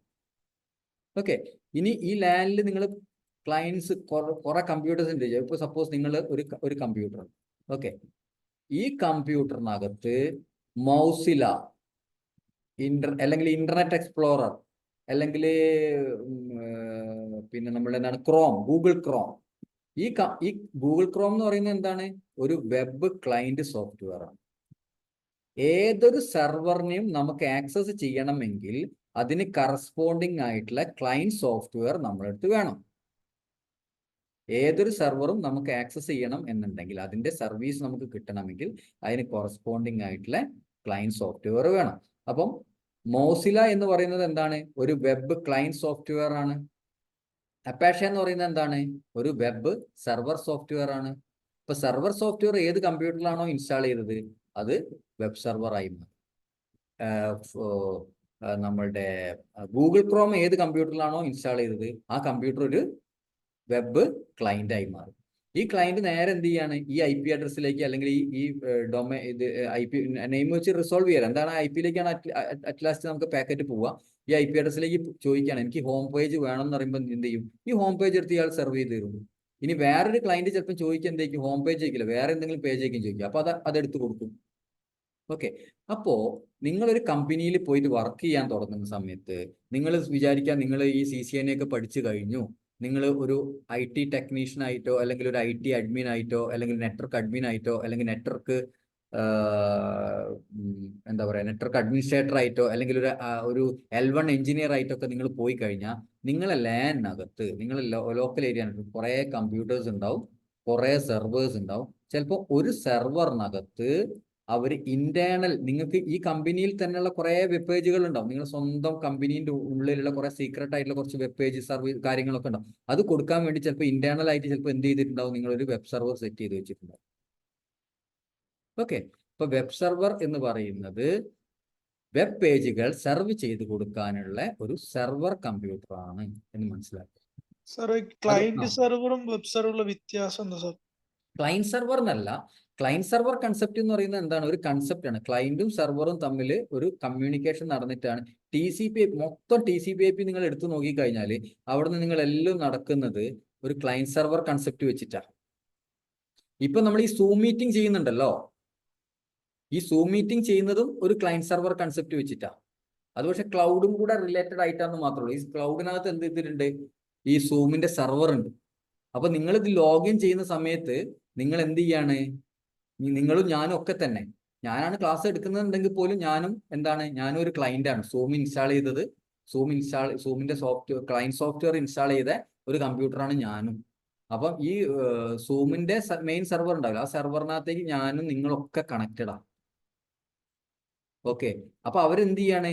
ഞാൻ പറയുന്ന വോയിസിനെ IP പാക്കറ്റുകളാക്കി നേരെ ഈ സെർവറിലേക്ക് അയക്കുന്നു. ഈ സെർവർ എന്ത് ചെയ്യുന്നു? ഈ സൂം മീറ്റിംഗിൽ പങ്കെടുത്ത എല്ലാവർക്കും ഈ പാക്കറ്റിനെ എൻ്റെ സൗണ്ടിനെ അയച്ചു തരുന്നു. അത് നിങ്ങൾക്ക് കിട്ടുന്നു. അപ്പൊ നിങ്ങൾ അത് കേൾക്കുന്നു. ഓക്കെ, അവിടെ സൂമിന്റെ സെർവർ എവിടെയുള്ളത്? ഇന്റർനെറ്റിലാണുള്ളത്. നമ്മളെല്ലാവരും എന്താണ്? സൂമിന്റെ ക്ലയൻസ് ആണ്. സൂം എന്ന് പറയുന്നത് ഒരു അപ്ലിക്കേഷൻ ആണ്. ഈ സൂം റൺ ചെയ്യുന്ന ഈ കമ്പ്യൂട്ടർ നമ്മൾ ഒരു അപ്ലിക്കേഷൻ സെർവർ എന്നാണ് വിളിക്കുക. ഓക്കെ, വെബ് സെർവറും ശരിക്കും എന്താണ്? ഒരു അപ്ലിക്കേഷൻ സെർവർ തന്നെയാണ്. കാരണം എന്താണ്? വെബ് സർവീസ് എന്ന് പറയുന്നത് ഒരു അപ്ലിക്കേഷൻ ആണ്. ഓക്കെ, അപ്ലിക്കേഷൻ സെർവേഴ്സിന്റെ എക്സാമ്പിൾ ആണ് എന്ത്? Web server. ഇപ്പൊ വെബ് സെർവർ എന്ന് പറഞ്ഞാൽ HTTP എന്ന് പറയുന്ന ഒരു പ്രോട്ടോകോൾ സ്യൂട്ട് അനുസരിച്ചിട്ടാണ്, ഒരു എന്താ പറയാ, ഇതിന്റെ ബ്രൗസിങ്ങിന്റെ നമ്മളെ സംബന്ധിച്ചിടത്തോളം ഒരു കമ്പ്യൂട്ടറിന് ബ്രൗസ് ചെയ്യാന്നല്ല നമ്മൾ പറയാം അല്ലെ? വെബ് സെർവറിലേക്ക് ബ്രൗസ് ചെയ്യാം, നമ്മൾ വെബ് പേജ് കിട്ടുക. ഓക്കെ, അപ്പൊ അതിന്റെ ബാക്ക്ഗ്രൗണ്ടിൽ നടക്കുന്ന പ്രോട്ടോകോൾ ഏതാണ്? HTTP ആണ്. ക്ലിയർ ആയോ? ഇത് പിന്നെ നമ്മുടെ TCP/IP പ്രോട്ടോകോൾ പ്രകാരം ആപ്ലിക്കേഷൻ ലെയറിൽ നിന്ന് താഴത്തേക്ക് ആപ്ലിക്കേഷൻ ലെയറിൽ വരുന്ന ഒരു പ്രോട്ടോകോൾ ആണ് HTTP. ഈ കാണിക്കുന്ന എല്ലാം FTP ആണെങ്കിലും ആപ്ലിക്കേഷൻ ലെയറിൽ വരുന്നതാണ്, മെയിൽ ആണെങ്കിലും ആപ്ലിക്കേഷൻ ലെയറിൽ വരുന്നതാണ്, DNS-ഉം DSCP ഒക്കെ ആപ്ലിക്കേഷൻ ലെയർ പ്രോട്ടോകോൾസ് ആണ്. ആപ്ലിക്കേഷൻ ലെയർ സർവീസുകളാണ്. പ്രോട്ടോകോൾസ് എന്നൊന്നും പറയാം. പക്ഷെ പ്രോക്സി എന്ന് പറയുന്നത് ശരിക്കും ഒരു വേറെ തന്നെ ഒരു സെർവറാണ്. അതും ഒരു ആപ്ലിക്കേഷൻ സെർവർ തന്നെയാണ്. നമുക്ക് നോക്കാം, ഓരോന്നോരോന്ന് എന്താ നോക്കാം. വെബ് സെർവർ എന്താന്നൊക്കെ ഇപ്പൊ മനസ്സിലായല്ലോ. ഇനി ഇത് വളരെ ഡീറ്റെയിൽഡ് ആയിട്ട് ഈ ക്ലാസ് നോട്ടിൽ തന്നെ കൊടുത്തിട്ടുണ്ട്. അത് നിങ്ങൾ വായിച്ചു നോക്കണം. കണ്ട വെബ് സെർവർ എങ്ങനെ വർക്ക് ചെയ്യുന്നു? ഓക്കെ, ഇതൊന്നും നിങ്ങളെ CCNA ടെക്സ്റ്റ് ബുക്കിനകത്ത് ഉണ്ടാവില്ല. ഇതൊക്കെ എന്താണ്? ഇതൊക്കെ നമ്മളൊരു IT എഞ്ചിനീയർ ആയിട്ട് വർക്ക് ചെയ്യാൻ വരുന്ന ആൾക്കാർ ക്രിയേറ്റ് ചെയ്യേണ്ട ജനറൽ നോളജ് ആണ്. ഇതൊക്കെ ജനറൽ നോളജ് ആണ് ആക്ച്വലി. ഓക്കെ, CCNA ടെക്സ്റ്റ് ബുക്കിനകത്ത് എങ്ങനെ ഒരു വെബ് സെർവർ വർക്ക് ചെയ്യുന്നൊന്നും അതിന്റെ ടെക്സ്റ്റ് ബുക്കിനകത്തൊന്നും കാണൂല. ഓക്കെ, പക്ഷെ ഇനിയിപ്പോ ഇതിനെപ്പറ്റി ഇപ്പൊ വെബ് സെർവർ എന്താന്ന് ഇവിടെ വായിച്ചു നോക്കിയാൽ മതി. കണ്ടോ, what is a web server? A web server is a computer software and underlying hardware that accept request via HTTP or HTTPS. Okay, ക്ലയന്റിൽ നിന്ന് എന്ത് ചെയ്യുന്നു? അവർ റിക്വസ്റ്റ് അക്സെപ്റ്റ് ചെയ്യുന്നു. A user agent commonly a web browser initiate a communication by making a request for the web page on the other resource using HTTP. HTTP എന്ന് പറഞ്ഞ protocol വഴിയാണ് എന്ത് ചെയ്യുന്നത്? ഇത് അവർ റിക്വസ്റ്റ് ചെയ്യുന്നത്. അപ്പൊ സെർവർ എന്ത് ചെയ്യും? സെർവർ അതിന് റെസ്പോണ്ട് ചെയ്യും. അവരെന്ത് പേജാണോ ചോദിച്ചത് അത് സെർവർ എടുത്തിട്ട് റെസ്പോൺസ് ആയിട്ട് ആ ക്ലയന്റിന് അയച്ചു കൊടുക്കും. ഇനി നിങ്ങൾക്ക് വിചാരിക്കാം, നിങ്ങൾ ഈ വെബ് സെർവർ എങ്ങനെ വർക്ക് ചെയ്യുന്നു എന്നുള്ളത് നിങ്ങൾക്ക് നന്നായിട്ട് അറിയണം. നിങ്ങളൊരു ഭയങ്കര എന്താ പറയാ, ഒരു ക്യൂരിയസ് സ്റ്റുഡന്റ് ആയിട്ട് നിങ്ങൾ CCNA പഠിക്കുന്ന ഒരാളാണ്. നിങ്ങൾക്ക് ഈ സാധനങ്ങളൊക്കെ പഠിക്കുന്നത്, ഇതൊക്കെ എങ്ങനെ വർക്ക് ചെയ്യുന്നത് എന്ന് നിങ്ങൾക്ക് അറിയണം എന്നുണ്ടെങ്കിൽ നിങ്ങൾക്ക് എന്ത് ചെയ്യും? ഒന്നുകിൽ ChatGPT-നോട് ചോദിക്കുക, അല്ലാന്നുണ്ടെങ്കിൽ ഒരുപാട് വെബ്സൈറ്റുകൾ ഉണ്ട്. ഇപ്പം ഹൗ സ്റ്റഫ് വർക്ക്സ് എന്ന് പറഞ്ഞൊരു വെബ്സൈറ്റ് ഉണ്ട്. ഇത് നല്ലൊരു വെബ്സൈറ്റ് ആണ്. പണ്ടൊക്കെ ഞങ്ങളൊക്കെ പഠിക്കുന്ന കാലത്ത് CCNA പഠിക്കുന്ന സമയത്തൊക്കെ ഒരുപാട് പ്രോട്ടോകോൾസ്. ഇപ്പൊ ഈ വെബ്സൈറ്റിൽ എന്താ അറിയോ, IT പ്രോട്ടോകോൾസ് മാത്രമല്ല, വേൾഡിലുള്ള ഒരു റോക്കറ്റ് ടെക്നോളജി എങ്ങനെയാണ് വർക്ക് ചെയ്യുന്നത്, അല്ലെങ്കിൽ ഒരു കാറിന്റെ എഞ്ചിൻ എങ്ങനെയാണ് വർക്ക് ചെയ്യുന്നത് എന്നൊക്കെ അറിയണമെങ്കിൽ നിങ്ങൾ ഇതിനകത്ത് അടിച്ചു കൊടുത്തു കഴിഞ്ഞാൽ അത് അതിന്റെ റിപ്ലൈ നിങ്ങൾക്ക് പറഞ്ഞുതരും. ഓക്കെ, അപ്പൊ ഇതിനകത്ത് വെബ് സെർവർ, ഒരു വെബ് സെർവർ എങ്ങനെ വർക്ക് ചെയ്യുന്നു അത് നമ്മൾ ചോദിച്ചു കഴിഞ്ഞാൽ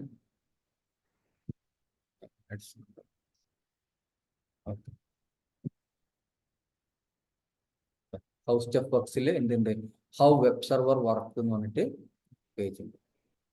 അപ്പൊ അതിനകത്ത് കാണിച്ചിട്ടുണ്ടോ എങ്ങനെയാണ് വെബ് സെർവർ വർക്ക് ചെയ്യുന്നതിനുള്ള ഡീറ്റെയിൽഡ് ആയിട്ടുള്ള ഓരോ പേജ് ബൈ പേജ് ആണ്. നിങ്ങൾ ഇങ്ങനെ നെക്സ്റ്റ് അടിച്ചിട്ട് ഓരോ പേജും നോക്കുന്ന സമയത്ത് അതിന്റെ സ്റ്റെപ്പ് ബൈ സ്റ്റെപ്പ് ആയിട്ട് ഉള്ള ഡീറ്റെയിൽഡ് ഇൻഫർമേഷൻസ് കിട്ടും. ഇനി അതും വേണ്ടല്ലോ, ഇപ്പോഴത്തെ കാലത്ത് യൂട്യൂബ് ഇല്ലേ, യൂട്യൂബിനകത്ത് സെർച്ച് ചെയ്ത് കഴിഞ്ഞാൽ കുറച്ചും കൂടെ ഗ്രാഫിക്കൽ ആയിട്ടുള്ള രീതിയിൽ തന്നെ നമുക്ക് കിട്ടും. അല്ലെങ്കിൽ ചാറ്റ് GPT-നോട് ചോദിച്ചു നോക്കാം. ഓക്കെ, അപ്പോൾ പക്ഷേ എന്നാലും നിങ്ങൾ ഒരു മിനിമൽ ഇൻഫർമേഷൻ നിങ്ങൾ പഠിച്ചു നോക്കണം. വെബ് സെർവർ എങ്ങനെയാണ് വർക്ക് ചെയ്യുന്നത്. കണ്ടോ, അതൊക്കെ ഈ നോട്ടിൽ തന്നെ ഞാൻ എഴുതി വെച്ചിട്ടുണ്ട്, നിങ്ങൾ നോക്കുക. വെബ് സെർവറിൽ എന്തുണ്ടാവും, വെബ് സെർവറിന്റെ അണ്ടറിൽ ഡാറ്റാബേസിൽ, അയാളുടെ ഡാറ്റാബേസിൽ ഇഷ്ടംമാതിരി ഫയൽസ് ഉണ്ടാവും, വെബ് പേജുകൾ ഉണ്ടാവും. വെബ് പേജുകളെ സെർവ് ചെയ്യുക എന്ന് പറയുന്നതാണ് വെബ് സെർവറിന്റെ ഡ്യൂട്ടി. ആർക്കാണ് ഇവർ സെർവ് ചെയ്യുന്നത്? ക്ലയന്റുകൾക്ക്. ക്ലയന്റ് എന്ന് പറയുന്നത് ആരാണ്? മൗസില ഇൻസ്റ്റാൾ ചെയ്താൽ അതൊരു വെബ് ക്ലയന്റ് ആയി മാറി. ഇന്റർനെറ്റ് എക്സ്പ്ലോറർ ഒരു കമ്പ്യൂട്ടറിനകത്ത് ഇൻസ്റ്റാൾ ചെയ്താൽ അതൊരു വെബ് ക്ലയന്റ് ആയി മാറി. ക്ലിയർ ആയില്ലേ? ക്രോം ഇൻസ്റ്റാൾ ചെയ്താൽ അതൊരു വെബ് ക്ലയന്റ് ആയി മാറി. ഇനി അടുത്തത് എന്താ? FTP സെർവർ എന്ന് പറഞ്ഞാൽ എന്താ? പറഞ്ഞ FTP സെർവർ എന്ന് കേട്ടിട്ടുണ്ടോ? ഫയൽ ട്രാൻസ്ഫർ പ്രോട്ടോകോൾ എന്ന് കേൾക്കാത്ത ആരെങ്കിലും ഉണ്ടോ? നിങ്ങളെല്ലാവരും ജസ്റ്റ് ഈ കോളേജ് സ്റ്റുഡൻസ് കഴിഞ്ഞ് വന്നവരാണോ, അല്ലെങ്കിൽ IT-യിൽ എന്തെങ്കിലും ബാക്ക്ഗ്രൗണ്ട് ഉള്ള ആൾക്കാരാണോ? കാരണം FTP എന്നൊന്നും പറയുന്ന സമയത്ത് നിങ്ങൾക്ക് ഇതുവരെ കേൾക്കാത്ത ആൾക്കാരെ പോലെ റിയാക്ട് ചെയ്യുന്നതുകൊണ്ട് ചോദിച്ചാണ്. FTP എന്ന് കേട്ടിട്ടില്ല ഇതുവരെ? File transfer protocol. ഓക്കെ, അപ്പൊ ഒരു കമ്പനിയിൽ ചിലപ്പോൾ എന്തുണ്ടാവും? FTP സെർവർ ഉണ്ടാവും. ഓക്കെ, ഇപ്പൊ പ്രത്യേകിച്ചും ഒരു നമ്മളെ സപ്പോസ് ഒരു സോഫ്റ്റ്വെയർ കമ്പനിയൊക്കെ പോലുള്ള കമ്പനികളാണെന്ന് വിചാരിക്കാം.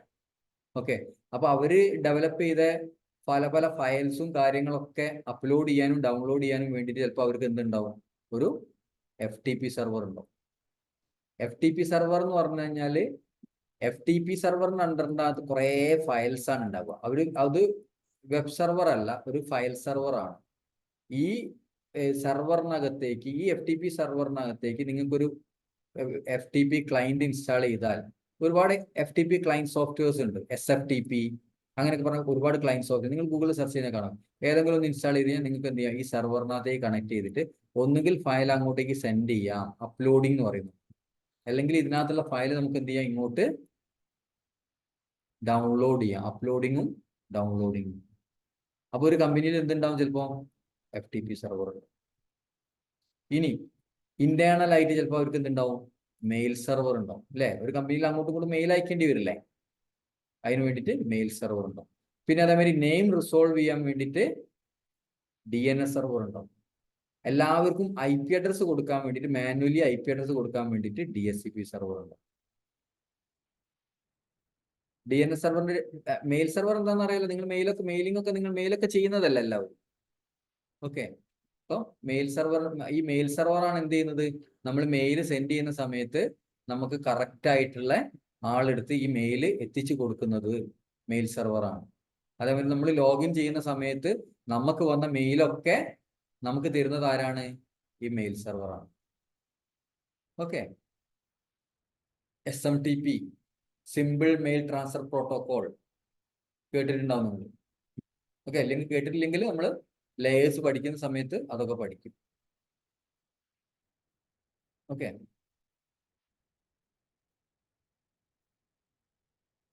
പിന്നെ DNS സെർവർ, നെയിം റിസോൾവ് ചെയ്യാൻ വേണ്ടിയിട്ട്.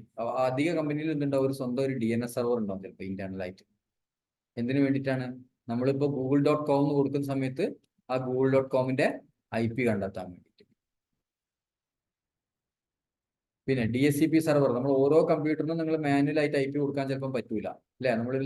നമ്മൾ ഇന്നലെ ലാബിൽ ചെയ്തില്ലേ, കമ്പ്യൂട്ടർ ലാൻഡ് ചെയ്ത് നോക്കിയ സമയത്ത് ഓരോ കമ്പ്യൂട്ടറും നമ്മൾ IP അഡ്രസ് കൊടുത്ത് നമ്മൾ പിങ് ഒക്കെ ചെയ്ത് നോക്കി. അപ്പോൾ അങ്ങനെ എല്ലാ കമ്പ്യൂട്ടർക്കും 100 കമ്പ്യൂട്ടർ ഉണ്ട് വിചാരിച്ചു നിങ്ങളെ ലാൻഡിൽ. ഓരോ കമ്പ്യൂട്ടറും നിങ്ങൾ IP കൊടുക്കാൻ ബുദ്ധിമുട്ടായിരിക്കും. അപ്പോൾ ഓട്ടോമാറ്റിക് ആയിട്ട് തന്നെ ഈ ലാൻഡിലുള്ള എല്ലാവർക്കും IP കിട്ടണമെങ്കിൽ എന്ത് ചെയ്താൽ മതി? നിങ്ങൾ DHCP സെർവർ അപ്പ് ചെയ്ത് വെച്ചാൽ ഇപ്പൊ നമുക്കിപ്പോ എൻ്റെ കമ്പ്യൂട്ടറിനകത്ത് തന്നെ നിങ്ങൾ നോക്കിക്കഴിഞ്ഞാൽ കാണാം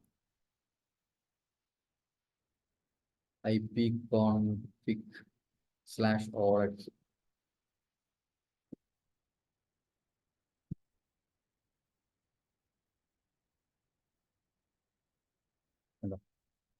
നമ്മളുടെ DHCP സെർവർ. എനിക്ക് IP കിട്ടിയത് മാനുവൽ ആയിട്ട് ഞാൻ IP കൊടുത്തതല്ല.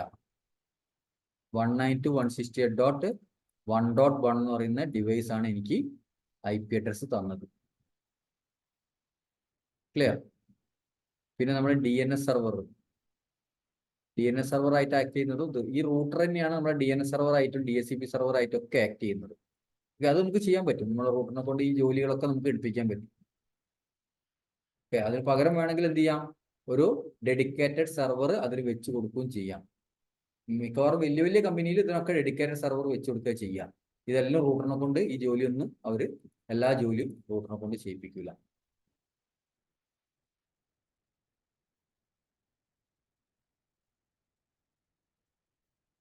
പിന്നെ പ്രോക്സി സെർവർ എന്ന് പറഞ്ഞാൽ എന്താണ്? നമ്മളെ ഒരു വലിയ കമ്പനിയിലൊക്കെ ആണെന്നുണ്ടെങ്കിൽ എല്ലാവർക്കും എല്ലാ വെബ്സൈറ്റും ഒന്നും കിട്ടുമൊന്നുമില്ല. പല റെസ്ട്രിക്ഷൻസും കാര്യങ്ങളൊക്കെ ഉണ്ടാവും. ഓക്കെ, അപ്പം നമ്മളെ കമ്പ്യൂട്ടർ ഇന്റർനെറ്റിലേക്ക് പോകുന്നതിന്റെ മുന്നേ നമ്മൾ നേരെ കമ്മ്യൂണിക്കേറ്റ് ചെയ്യുന്നുണ്ടാവുക പ്രോക്സി സെർവർ ആയിട്ടാണ്. ഓക്കെ, ഇപ്പൊ സപ്പോസ് നമ്മൾ വിചാരിക്കുക നമ്മുടെ ലാൻഡിനകത്ത് 100 കമ്പ്യൂട്ടേഴ്സ് ഉണ്ട്. അപ്പൊ ഞാൻ നേരെ ഇന്റർനെറ്റിലേക്ക് ബ്രൗസ് ചെയ്യണേ. ഞാൻ നോക്കുന്ന സമയത്ത് യൂട്യൂബ് എടുക്കുന്ന സമയത്ത് എനിക്ക് കിട്ടുന്നില്ല. പക്ഷെ നേരെ മറിച്ച് ഞാനൊരു സോഫ്റ്റ്വെയർ ഡെവലപ്പിംഗ് കമ്പനിയിലാണ് വർക്ക് ചെയ്യുന്നത്. പക്ഷെ നേരെ മറിച്ച് ഗൂഗിളിലേക്കൊക്കെ എനിക്ക് ഗൂഗിളിന്റെ ഒക്കെ സെർവറും കാര്യങ്ങളൊക്കെ എനിക്ക് ആക്സസിബിളും ആണ്. എന്തായിരിക്കും കാരണം? പ്രോക്സി സെർവറിനകത്ത് വേണമെങ്കിൽ എന്ത് ചെയ്യാൻ പറ്റും? സെക്യൂരിറ്റി ഇംപ്ലിമെന്റ് ചെയ്യാൻ പറ്റും. വേണമെങ്കിൽ ഇന്ന യൂസർ ആണെങ്കിൽ അയാൾക്ക് യൂട്യൂബ് കൊടുക്കരുത്. ഓക്കെ, ഇന്ന ആളാണെന്നുണ്ടെങ്കിൽ അയാൾക്ക് യൂട്യൂബ് കൊടുക്കാം. ചിലപ്പോൾ നിങ്ങൾ മാനേജർ വരുന്ന സമയത്ത് യൂട്യൂബ് ചിലപ്പോൾ അയാൾക്ക് കിട്ടും. കാരണം അത് അപ്പോൾ ഒരു പ്രോക്സി സെർവറിന് എന്ത് ചെയ്യാൻ പറ്റും? നമുക്ക് ആൾക്കാരുടെ നോക്കി ഓതന്റിക്കേറ്റ് ചെയ്തിട്ട് ഇതാരാണ് എന്ന് മനസ്സിലാക്കിയിട്ട് അപ്പോൾ എല്ലാവർക്കും കോമൺ പോയിന്റ് ആയിട്ട് എന്ത് ചെയ്യാം? ഈ പ്രോക്സി ആയിരിക്കും ഇന്റർനെറ്റിനകത്തേക്ക് കമ്മ്യൂണിക്കേറ്റ് ചെയ്യുക. എന്നിട്ട് ഈ പേജ് എടുത്തിട്ട് ഇയാൾക്ക് കൊടുക്കുക, ഈ കമ്പ്യൂട്ടറിന് കൊടുക്കുക. ഒരു ട്രാൻസ്പാരന്റ് പ്രോക്സി ആയിട്ട് ഇവര് ഈ കമ്പ്യൂട്ടറിന്, ഇത് ഒരു കമ്പ്യൂട്ടർ തന്നെയാണ് ഈ പ്രോക്സി എന്ന് പറയുന്നത്, ഒരു സെർവർ തന്നെയാണ്. ഓക്കെ, അപ്പൊ ഇങ്ങനത്തെ പല പല സംഭവങ്ങളും നിങ്ങൾ ലാനിലുണ്ടാവും. അതിനെപ്പറ്റി നമ്മൾ അത്ര ഡീറ്റെയിൽ ആയിട്ട് മനസ്സിലാക്കണ്ട. നിങ്ങൾ ഈ നോട്ട്ബുക്ക് ഒന്ന് വായിച്ച് നോക്കുക. ഒരു ബേസിക് ഐഡിയ എന്തായാലും നിങ്ങൾക്ക് വേണം. ഭയങ്കര ഡീറ്റെയിൽഡ് ഇൻഫർമേഷൻ ഇല്ലെങ്കിലും ഒരു ബേസിക് ഐഡിയ നിങ്ങൾക്ക് വേണം. ഓക്കെ, ക്ലിയർ ആണല്ലോ? ഇനി നമുക്ക് പഠിക്കാനുള്ളത് ക്രിമ്പിംഗ് ആണ്. ഓക്കെ, അത് ഇപ്പം പ്രാക്ടിക്കലായിട്ട് പഠിക്കേണ്ട സംഭവമാണ്. അതിൻ്റെ വീഡിയോസ് ഞാൻ നിങ്ങൾക്ക് സെൻഡ് ചെയ്ത് തരാം. അത് നിങ്ങൾ നോക്കിയാൽ മതി. ഇത്രയും ക്ലാസ് എടുത്തതിൽ നിങ്ങൾക്ക് എന്തെങ്കിലും ഡൗട്ട്സ് ഉണ്ടോ?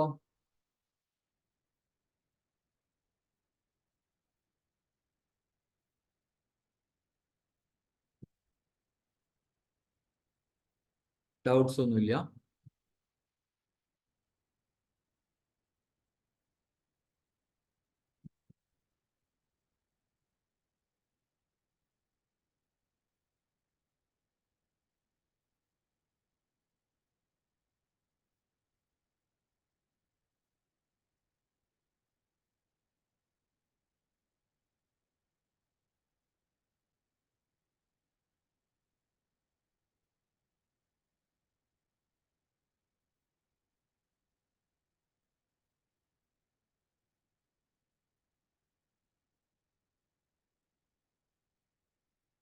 ഓക്കെ, ഇപ്പൊ നമ്മള്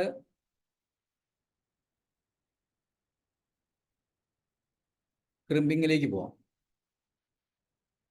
നമ്മൾ 3 രീതിയിലാണ് നമുക്ക് ക്രിമ്പിങ് ഉണ്ടാവുക. അതായത് ക്രിമ്പ് ചെയ്യണമെങ്കിൽ ഒന്നുകിൽ സ്ട്രെയിറ്റ് ത്രൂ കേബിൾ, അല്ലെങ്കിൽ ക്രോസ് ഓവർ കേബിൾ, അല്ലെങ്കിൽ റോൾഡ് കേബിൾ എന്നും പറയും. 3 ഓപ്ഷൻസ് ആണുള്ളത്. റോൾഡ് കേബിൾ,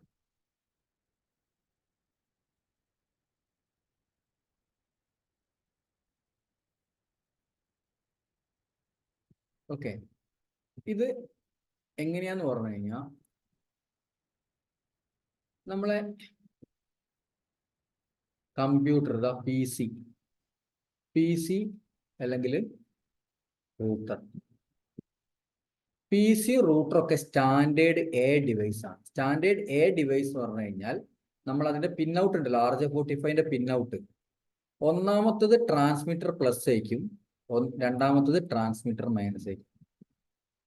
അതായത് നമുക്ക് ഡാറ്റ സെൻഡ് ചെയ്യുന്ന ഇതിനെയാണ് നമ്മൾ എന്ത് പറയുന്നത്,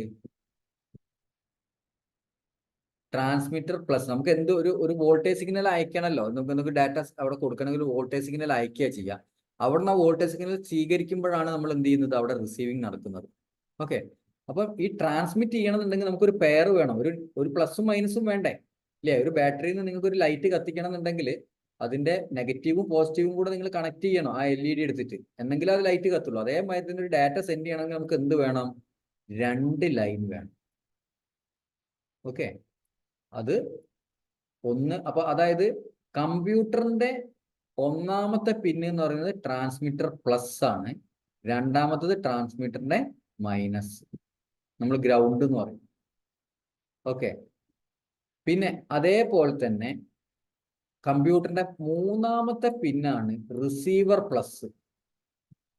ഓക്കെ, പക്ഷെ ആറാമത്തെ പിന്നാണ് എന്ത്, റിസീവർ മൈനസ്. ഇത് സ്റ്റാൻഡേർഡ് എ ഡിവൈസ് ഇങ്ങനെയൊക്കെ ഉണ്ടാവും. സ്റ്റാൻഡേർഡ് എ ഡിവൈസ് ഇങ്ങനെയൊക്കെ ഉണ്ടാവും. ഓക്കെ, അപ്പൊ പി സിയും റൂട്ടറും എന്താണ്, സ്റ്റാൻഡേർഡ് എ ഡിവൈസ് ആണ്. നേരെ മറിച്ച് ഹബ്ബ് സ്വിച്ച് ഒക്കെ സ്റ്റാൻഡേർഡ് ബി ഡിവൈസ് ആണ്. P C, router, access point, okay, access point, wireless LAN controller, അങ്ങനെയുള്ള സാധനങ്ങളൊക്കെ, പ്രിന്റർ, അങ്ങനെ സാധനങ്ങളൊക്കെ സ്റ്റാൻഡേർഡ് എ ആയിരിക്കും.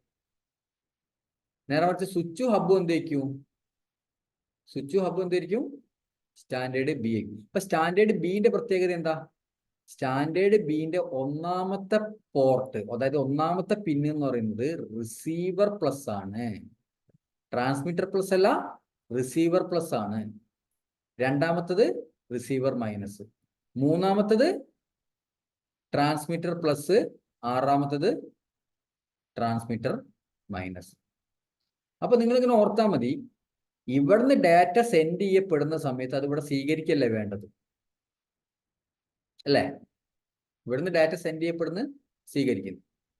അതേമാതിരി തന്നെ ഇവിടുന്ന് ഡാറ്റ സെൻഡ് ചെയ്യപ്പെടുന്നു, മൂന്നാമത്തെ പിന്നിൽ സെൻഡ് ചെയ്യപ്പെടുന്ന സമയത്ത് മൂന്നാമത്തെ പിന്നിൽ തന്നെയാണത്, അതിന്റെ പ്ലസും മൈനസ് നേരെ 6.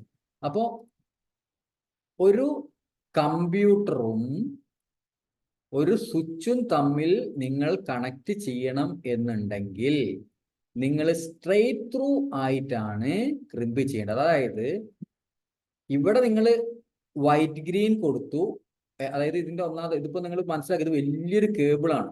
ഓക്കെ, ഇതിന്റെ ഒരു എൻഡാണ് ഇത് ഇതിന്റെ ഒരു എൻഡാണ്. ഓക്കെ, ഇത് വലിയൊരു കേബിളാണ്, ഇത് സ്വിച്ചിന്റെ ഭാഗത്ത് കണക്ട് ചെയ്തതാണ്. ഇത് സ്വിച്ചിന്റെ പിൻ ഔട്ടാണ് ഈ കാണിക്കുന്നത്. അപ്പൊ നമ്മൾ ഇവിടുന്ന് ട്രാൻസ്മിറ്റ് ചെയ്യുന്നത് ഇവിടെ റിസീവ് ചെയ്യപ്പെടുകയാണ് വേണ്ടതെന്ന് വെച്ചാൽ ഇതിന്റെ ഒന്നാമത്തെ പിന്ന് കൊടുത്തതിനല്ല ഇതിന്റെ ഒന്നാമത്തെ പിന്നിൽ കൊടുക്കേണ്ടത്, അല്ലേ? അതായത് ഇതിന്റെ രണ്ടാമത്തെ പിന്നിൽ കൊടുത്തത് തന്നെയാണ് ഇതിന്റെ രണ്ടാമത്തെ പിന്നിൽ കൊടുക്കേണ്ടത്. അതേമാതിരി തന്നെ മൂന്നാമത്തെ പിന്നിൽ കൊടുത്തത് തന്നെയാണ് മൂന്നാമത്തെ പിന്നിൽ കൊടുക്കേണ്ടത്.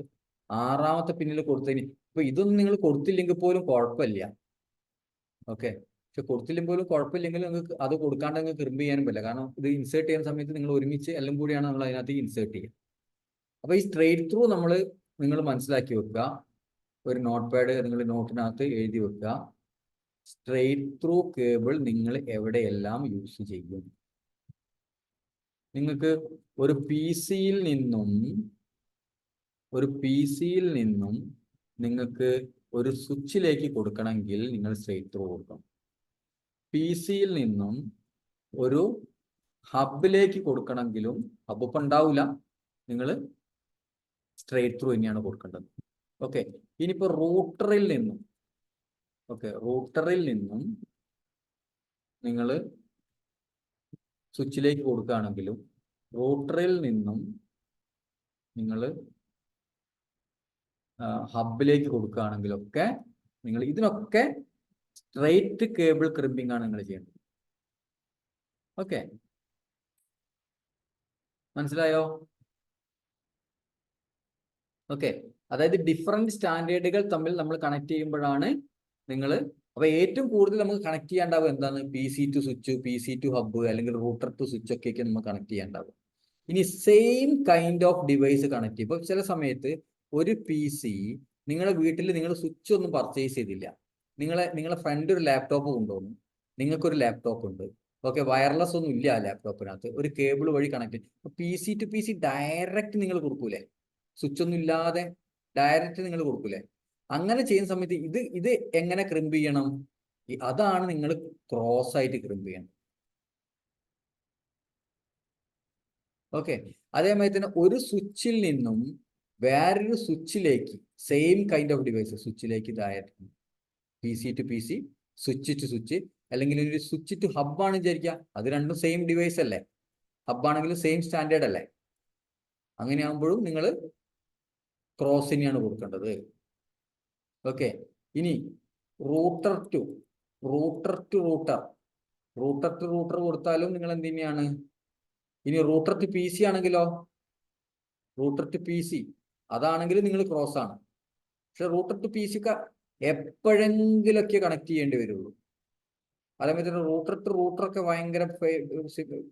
വളരെ റെയർ ആയിട്ട് കണക്ട് ചെയ്യേണ്ടി വരും. പക്ഷെ സ്വിച്ച് ടു സ്വിച്ച് ഒക്കെ ചിലപ്പോൾ കണക്ട് ചെയ്യേണ്ടി വരും. Okay, PC to PC direct connect ചെയ്യുന്നത് വളരെ റെയറാണ്. പക്ഷെ സ്വിച്ച് ടു സ്വിച്ച് കണക്ട് ചെയ്യും നമ്മൾ. കാരണം ഒരു ബ്രാഞ്ചിൽ മീൻസ് ഒരു ലാൻഡിൽ ചിലപ്പം ഒരു 10-20 സ്വിച്ച് ഉണ്ട്, 10-20 റൂംസ് ഉണ്ടെങ്കിൽ 10-20 സ്വിച്ച് ചിലപ്പോൾ നിങ്ങൾ വെച്ചിട്ടുണ്ട്. അപ്പോൾ സ്വിച്ച് ടു സ്വിച്ച് ഒക്കെ നമ്മൾ കണക്ട് ചെയ്യേണ്ടി വരും. ഓക്കെ, ഇപ്പോൾ സ്വിച്ച് ടു സ്വിച്ച് കണക്ട് ചെയ്യണമെങ്കിൽ നിങ്ങൾ എന്ത് ചെയ്യണം? ക്രോസ് ഓവർ ആയിട്ട് ക്രിമ്പ് ചെയ്യണം. അപ്പോൾ അതിന്റെ കളർ കോഡ് എന്താണ്? അതിന്റെ കളർ കോഡ് എൻറ്റയർലി ഡിഫറെന്റ് ആണ്. അപ്പോൾ അതിന്റെ കളർ കോഡ് നിങ്ങൾ പഠിച്ചു വെക്കുക. അപ്പോൾ അവിടെ നിങ്ങൾ നോക്കിയേ, അവിടെ ഒന്നാമത്തെ പിന്നിൽ അതിൻ്റെ അകത്ത് ഇത് കണ്ടോ, ഇത് PC ആണ്, ഇതും PC. അപ്പൊ ഇതിന്റെ സെയിം സ്റ്റാൻഡേർഡ് അവിടെ. ഇവിടെ ട്രാൻസ്മിറ്റർ പ്ലസ് വെച്ചാൽ ഇവിടെ തന്നെ ട്രാൻസ്മിറ്റർ പ്ലസ്. അപ്പൊ ഇവിടുത്തെ ട്രാൻസ്മിറ്റർ പ്ലസ് നേരെ ഇവിടുത്തെ ട്രാൻസ്മിറ്റർ പ്ലസിലേക്ക് കൊടുക്കാൻ പറ്റുമോ? ഇല്ല, ഇവിടുന്ന് ട്രാൻസ്മിറ്റ് ചെയ്യുന്നത് അപ്പുറത്തെ റിസീവറിലല്ല വരേണ്ടത്. അപ്പൊ ഇതിന്റെ ഒന്നാമത്തെ പച്ച, അതായത് ഗ്രീൻ ആൻഡ് വൈറ്റ് ഗ്രീൻ വന്നിട്ട് എവിടേക്കാണ് കൊടുക്കേണ്ടത്? നമ്മൾ അതിന്റെ മൂന്നാമത്തേലേക്കാണ് ക്രിമ്പ് ചെയ്ത് ചേർക്കേണ്ടത്. ഓക്കെ, നേരെ മറിച്ച് രണ്ടാമത്തത് നേരെ പോകേണ്ടത് ഏതിലേക്കാണ്? അതിന്റെ റിസീവർ പ്ലസ് ഏതിലാ കിടക്കുന്നത്? റിസീവർ മൈനസ് ഏതിലാ കിടക്കുന്നത്? ആറാമത്തേലേക്ക്. ഓക്കെ, അപ്പൊ ഇവിടെ വൈറ്റ് ഗ്രീൻ വന്നിട്ടുണ്ടെങ്കിൽ ഇപ്പുറത്ത് വൈറ്റ് ഗ്രീൻ എവിടെ വരുന്നത്? 3-ലും 6-ലും വരുന്നത്. അപ്പൊ ആ കളർ കോഡ് മാറിയില്ലേ? ഈ കളർ കോഡ് നിങ്ങൾ പഠിച്ചു വെച്ചിട്ട് അങ്ങനെയാണ് നമ്മൾ ക്രിമ്പ് ചെയ്യുക. മനസ്സിലായത് എങ്ങനെയാ വരുന്നത്? മനസ്സിലായോ? അപ്പൊ നിങ്ങൾ സ്ട്രെയിറ്റ് ത്രൂ ആണെന്നുണ്ടെങ്കിൽ നമ്മൾ രണ്ട് ഭാഗത്തും ഒരേപോലെയാണ് കളർ കോഡ്. കണ്ടോ, white orange, white green blue, white green കഴിഞ്ഞ ഗ്രീൻ ഇപ്പൊ ആറാമത്തിലേ വരുന്നത്, അതുകൊണ്ടാണ് ഇങ്ങനെ വന്നത്. Okay, blue, green, white brown. ഈ സൈഡിലും അതേപോലെ തന്നെ, രണ്ട് സൈഡിലും ഒരേപോലെ ക്രിമ്പ് ചെയ്താൽ മതി, ഏത് സ്ട്രെയിറ്റ് ആണെങ്കിൽ. ഇനി സ്വിച്ച് ഒക്കെ എപ്പോഴും കണക്ട് ചെയ്യാന്നുണ്ടെങ്കിൽ ഒരു സൈഡ് ഇതേപോലെ തന്നെ, പക്ഷെ മറ്റേ സൈഡ് മാറി. ഇവിടെ വൈറ്റ് ഓറഞ്ച് വരുന്നത് ഇവിടെയാണ്, ഇവിടെ ഓറഞ്ച് വരുന്നത് ഇവിടെയാണ്. കളർ കോഡ് നിങ്ങൾ പഠിച്ചു വെക്കുക. സോറി. ഓക്കെ, ഈ ക്രിമ്പിങ്ങിന്റെ വീഡിയോ ഞാൻ നിങ്ങൾക്ക് ഇതിലിട്ട് തരാം. അപ്പൊ ഇന്നത്തെ വീഡിയോയും ക്രിമ്പിങ്ങിന്റെ വീഡിയോയും കൂടെ നിങ്ങൾ ഇട്ട് തരാം. അപ്പൊ നിങ്ങൾക്ക് ഇത്രയും ക്ലാസ് നിങ്ങൾക്ക് മനസ്സിലായോ? കാര്യങ്ങൾ പഠിപ്പിക്കുന്നത് നിങ്ങൾ മനസ്സിലായില്ലെങ്കിൽ, നിങ്ങൾ മനസ്സിലായില്ല എന്ന് പറഞ്ഞെങ്കിൽ മാത്രമേ എനിക്ക് അത് നിങ്ങൾക്ക് ഒന്നും കൂടെ അത് എക്സ്പ്ലെയിൻ ചെയ്യണം എന്നുള്ളത് എനിക്ക് തോന്നുള്ളൂ. അത് നിങ്ങളൊന്ന് ടേക്ക് കെയർ ചെയ്യണം കേട്ടോ. ഹലോ, ഹലോ, പറഞ്ഞോളൂ. ഈ ക്രോസ് ഓവർ എന്ന് ഉദ്ദേശിക്കുന്നത് 2 PC അല്ലെങ്കിൽ 2 സ്വിച്ച്, രണ്ടും ഒരേ സെയിം ഡിവൈസ്, സെയിം ഡിവൈസ് തമ്മിൽ കണക്ട് ചെയ്യുമ്പോഴാണ് ക്രോസ് ഓവർ ക്രിമ്പിംഗ് നമുക്ക് ചെയ്യേണ്ടി വരിക. ഈ ഡിവൈസ് ഇനിയിപ്പോ അഥവാ ഇൻ കേസ് ഇപ്പൊ ഒരു സ്വിച്ചോ അല്ലെങ്കിൽ PC ആയിട്ട് കണക്ട് ചെയ്തതിന്റെ സംഭവിക്കുമോ? അതെ, ഇതെന്താ വെച്ചാല്, ഇത് ഇപ്പോഴത്തെ പുതിയ സ്വിച്ച് ആണ് എന്നുണ്ടെങ്കിൽ, ഇപ്പൊ വേറെ 2960 ഒക്കെയാന്ന് വിചാരിച്ചോ, ഈ രണ്ട് സ്വിച്ച് എടുത്ത് 2 2960 ആണ്. ഇത് നമ്മൾ കണക്ട് ചെയ്യാൻ വേണ്ടി ശരിക്കും ക്രോസ് കേബിൾ അല്ല വേണ്ടത്. ഓക്കെ, ഈ ക്രോസ് കേബിളിന് പകരം ഞാൻ സ്ട്രെയിറ്റ് കൊടുത്തു എന്ന് വിചാരിക്കാം. ഓക്കെ, സ്ട്രെയിറ്റ് കൊടുത്താലും ഈ പോർട്ട് അപ്പാവും. പക്ഷെ നേരെ മറിച്ച് ഈ സ്വിച്ച് 2960 അല്ല 2950 ആണെന്ന് വിചാരിച്ചോ. 2950 അല്ല, 2950 എന്ന് പറഞ്ഞാൽ കുറച്ച് ഓൾഡ് സ്വിച്ച് ആണേ. പക്ഷെ ഇപ്പോഴും നമുക്ക് മാർക്കറ്റിൽ സെക്കൻഡ് ഹാൻഡ് ഡിവൈസ് ഒക്കെ ആയിട്ട് നമുക്കത് കിട്ടും. ഓക്കെ, അതിൽ വെച്ച് നിങ്ങൾ കണക്ട് ചെയ്യാണ്. 2 സ്വിച്ച് കണക്ട് ചെയ്യുന്ന സമയത്ത് നിങ്ങൾ ക്രോസ് കേബിളിന് പകരം സ്ട്രെയിറ്റ് കൊടുത്തു വിചാരിക്കാം, ഈ പോർട്ട് അപ്പാവൂല. ഇതിന് കാരണം എന്താണെന്ന് പറഞ്ഞു കഴിഞ്ഞാൽ പുതിയ കമ്പ്യൂട്ടറിനകത്തും പുതിയ സ്വിച്ചിനകത്തൊക്കെ മീഡിയ ഡിറ്റക്ഷൻ എന്ന് പറയുന്ന ഒരു protocol, media detection protocol work ചെയ്യുന്നുണ്ട്. ഏത് ലേറ്റസ്റ്റ് സ്വിച്ചിനകത്ത്. ഓക്കെ, അപ്പൊ അവരെന്ത് ചെയ്യും എന്ന് പറഞ്ഞു കഴിഞ്ഞാൽ മീഡിയ ഡിക്റ്റേറ്റ് ചെയ്യും. മീഡിയ ഡിക്റ്റേറ്റ് ചെയ്തിട്ട് അവർ മനസ്സിലാക്കും ഇതെന്താണ്, ഇവര് സ്ട്രെയിറ്റ് കേബിൾ ആണ് യൂസ് ചെയ്തത്, ക്രോസ് കേബിൾ വരേണ്ട സ്ഥലം. എന്നിട്ട് അവർ എന്ത് ചെയ്യുന്നറിയോ, ഇവിടെ ശരിക്കും ഈ ട്രാൻസ്മിറ്റർ പ്ലസും ട്രാൻസ്മിറ്റർ മൈനസും ഇവിടെ കൊടുക്കേണ്ടത് റിസീവർ പ്ലസ് റിസീവർ മൈനസിലേക്കല്ലേ. അപ്പൊ ഇവര് ഓട്ടോമാറ്റിക്കായിട്ട് ഒരു സൈഡിലുള്ള ആൾ എന്ത് ചെയ്യുന്നറിയോ, ഇത് 2 സ്ട്രെയിറ്റ് ആണെന്ന് മനസ്സിലാക്കി കഴിഞ്ഞാൽ ഈ മിഡക്സിന്റെ പ്രോട്ടോകോൾ ഇവിടെയും വേണം ഇവിടെയും വേണം കേട്ടോ, 2ലും എനേബിൾഡ് ആയിരിക്കണം, എന്നെങ്കിലേ ഇത് നടക്കുള്ളൂ. ഇവർ എന്ത് ചെയ്യും, ഇത് ഇന്റർചേഞ്ച് ചെയ്യും. അപ്പൊ ഈ ആർ പ്ലസും ഇവിടെ ആർ പ്ലസും ആർ മൈനസും ആക്കി കളയും ഇവര് ഇന്റേണലി. മനസ്സിലായോ? ഇന്റേണലി ഇവര് റിസീവ് ചെയ്യുന്ന പോർട്ട് 3 6-ൽ നിന്നും മാറ്റിക്കാണ്ട് 1 2-ലേക്ക് തിരിച്ചു മാറ്റും ഏതെങ്കിലും ഒരു ഭാഗം. അതുകൊണ്ടാണ് കമ്മ്യൂണിക്കേഷൻ നടക്കുന്നത്. അപ്പൊ ഈ ലേറ്റസ്റ്റ് ഡിവൈസ് ആണെങ്കിൽ നിങ്ങൾ എന്ത് ചെയ്യേണ്ട, ക്രോസ് കേബിൾ ക്രിമ്പ് ചെയ്യേണ്ട പോലും ആവശ്യം വരുന്നില്ല. ക്ലിയർ? ഡൗട്ട് ചോദിച്ചാൽ ക്ലിയർ ആയോ? ആരാ, ഞാൻ ശ്രദ്ധിച്ചില്ല ഡൗട്ട് ചോദിച്ചത്. നജീബാണ് ചോദിച്ചത്. അതെ അതെ. ഈ മിഡ്ടെക്സ് അത് സിസ്കോന്റെ സ്വിച്ചിലുള്ളതാണ്. സിസ്കോന്റെ മാത്രമല്ല, ഇപ്പൊ ഇതൊരു ഒരു ഓപ്പൺ സ്റ്റാൻഡേർഡ് പ്രോട്ടോകോൾ ആണത്. അത് ഇപ്പം വന്നിട്ടുള്ള കമ്പ്യൂട്ടർ, ഇപ്പൊ ലേറ്റസ്റ്റ് ആയിട്ട് വരുന്ന PC-കളൊക്കെ ഉണ്ടല്ലോ, കമ്പ്യൂട്ടറുകൾ. ഇപ്പം വരുന്ന കമ്പ്യൂട്ടറിന്റെ ഒക്കെ എതർനെറ്റ് നിങ്ങൾക്ക് ശ്രദ്ധിച്ചാൽ കാണാം, ജിഗാബിറ്റ് എതർനെറ്റ് ആയിരിക്കും നിങ്ങളുടെ കമ്പ്യൂട്ടറിന്റെ ഒക്കെ എതർനെറ്റ്. ഓക്കെ, അതിനകത്തൊക്കെ ഈ കമ്പ്യൂട്ടറിനകത്തൊക്കെ ഉണ്ട് മീഡിയ ഡിറ്റക്ഷൻ പ്രോട്ടോകോൾ വർക്ക് ചെയ്യുന്നുണ്ട്. അതുകൊണ്ട് നിങ്ങളൊരു PC to PC കണക്ട് ചെയ്യുമ്പോഴും നിങ്ങൾ ക്രോസ് കേബിൾ ക്രിമ്പ് ചെയ്യേണ്ട ആവശ്യമൊന്നുമില്ല. സ്ട്രെയിറ്റ് കേബിൾ കൊടുത്താലും അത് വർക്കാവും. ഓക്കെ, അപ്പോൾ അതുകൊണ്ട് തന്നെ നിങ്ങൾ മാർക്കറ്റിൽ നിന്ന് പർച്ചേസ് ചെയ്യുന്ന, നിങ്ങൾ റെഡിമെയ്ഡ് ആയിട്ട് പർച്ചേസ് ചെയ്യുന്ന ഇതുണ്ടാവുമല്ലോ, അതൊക്കെ സ്ട്രെയിറ്റ് ത്രൂ ആയിട്ട് തന്നെയാണ് വരുന്നത്. ഈ ക്രോസ് ഓവർ ആയിട്ട് കിട്ടാൻ കുറച്ച് ബുദ്ധിമുട്ടാണ്. കാരണം ക്രോസ് ഓവറിന്റെ ആവശ്യം വരുന്നില്ല. പഴയ ഡിവൈസ് കണക്ട് ചെയ്യുമ്പോൾ മാത്രമേ ക്രോസ് ഓവറിന്റെ ആവശ്യം വരുന്നുള്ളൂ. കാരണം അവർ എന്ത് ചെയ്തോളൂ, അപ്പുറത്തുള്ള ഡിക്റ്റേറ്റ് ചെയ്തിട്ട് അവർ ഇന്റർചേഞ്ച് ചെയ്യും. ഓക്കെ, അപ്പൊ ഈ സ്ട്രെയിറ്റും ക്രോസിനും പുറമെ വേറൊരു സംഭവം കൂടെ വരുന്നുണ്ട്. അത് എപ്പോഴാ വരിക എന്ന് പറഞ്ഞു കഴിഞ്ഞാൽ റോൾഡ് കേബിൾ എന്ന് പറയും. അത് എവിടെയാ വരിക എന്ന് പറഞ്ഞു കഴിഞ്ഞാൽ നമുക്ക് റൂട്ടറിന്റെ, നമ്മളിപ്പോ ഇതിൻ്റെ അകത്തുനിന്ന് നമ്മള് ഞാൻ വീഡിയോ ഒന്ന് നോക്കാം. ഒരു ഡൗട്ട് ഉണ്ടായിരുന്നു. വീഡിയോ ഇപ്പൊ നിങ്ങൾ ഈ റൂട്ടറിനകത്ത് ഈ ഒരു നീല കളറിൽ കളർ ഇതാവുന്നുണ്ടോന്ന് അറിയില്ല, ഈ യെല്ലോ അല്ലാതെ ഒരു ബ്ലൂ കളറിലൊരു പോർട്ട് കണ്ടോ? വീഡിയോ ഒന്നും കാണുന്നില്ലല്ലോ. ആ വീഡിയോ ഞാൻ എനേബിൾ ആക്കിയിട്ടില്ല. നിങ്ങൾ ജസ്റ്റ് അത് ആ വീഡിയോ ക്ലിക്ക് ചെയ്താൽ മതി. എൻ്റെ ഇതിനകത്തുള്ള ആ സ്ക്രീൻ ഷെയർ ചെയ്തത് ഒന്ന് വേണമെങ്കിൽ ഞാൻ ഒഴിവാക്കി തരാം. ഒറ്റ സെക്കൻഡ്. Screen share. ഓക്കെ, ഇപ്പൊ കാണുന്നുണ്ടോ? കാണുന്നുണ്ടോ? ഇതിനകത്ത് ഈ ലാൻഡ് പോർട്ടിന്റെ അടുത്ത് ഒരു കൺസോൾ ഒരു നീല കളറുള്ള പോർട്ട് കണ്ടോ? ആ, ഇതാണ് കൺസോൾ പോർട്ട് എന്ന് പറയാം. ഓക്കെ, അപ്പൊ നമ്മൾ ഈ കൺസോൾ പോർട്ടിൽ കണക്ട് ചെയ്തിട്ടാണ് നമ്മൾ ഈ റൂട്ടറിനെ കോൺഫിഗർ ചെയ്യാം. റൂട്ടർ ഫസ്റ്റ് പർച്ചേസ് ചെയ്ത് കൊണ്ടുവരുന്ന സമയത്ത് റൂട്ടറിനകത്ത് കുറെ കമാൻഡ്സ് ഒക്കെ അടിക്കണമല്ലോ. അത് ഈ കൺസോൾ പോർട്ടിലേക്ക് നമ്മൾ കണക്ട് ചെയ്യും. ഈ കൺസോൾ പോർട്ടിലേക്ക് നമ്മൾ കണക്ട് ചെയ്യാൻ നമ്മളെ കോം പോർട്ട് എന്നാണ് കണക്ട് ചെയ്യുക. ഓക്കെ, അപ്പൊ കോം പോർട്ടിൽ നിന്ന് RJ45 കൺവേർട്ട് ചെയ്യുന്ന ജസ്റ്റ് ഒരു കൺവേർട്ടർ ഉണ്ട്. അത് വെച്ചിട്ട് അപ്പൊ നമ്മൾ ആ കേബിൾ നമ്മൾക്ക് ക്രിമ്പ് ചെയ്യേണ്ടി വന്നാൽ, ഒറ്റ മിനിറ്റ്,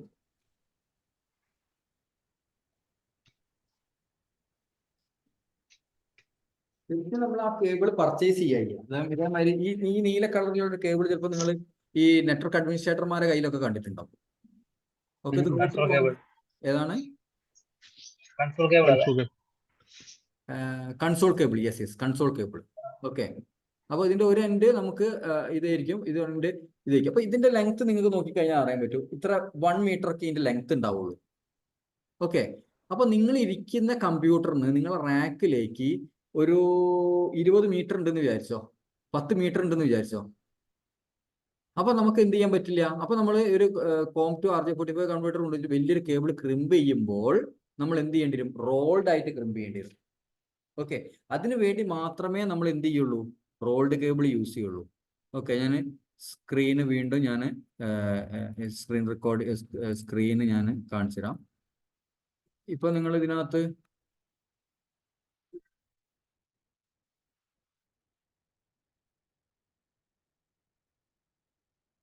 കംപ്ലീറ്റ് ഓപ്പോസിറ്റ് വരും.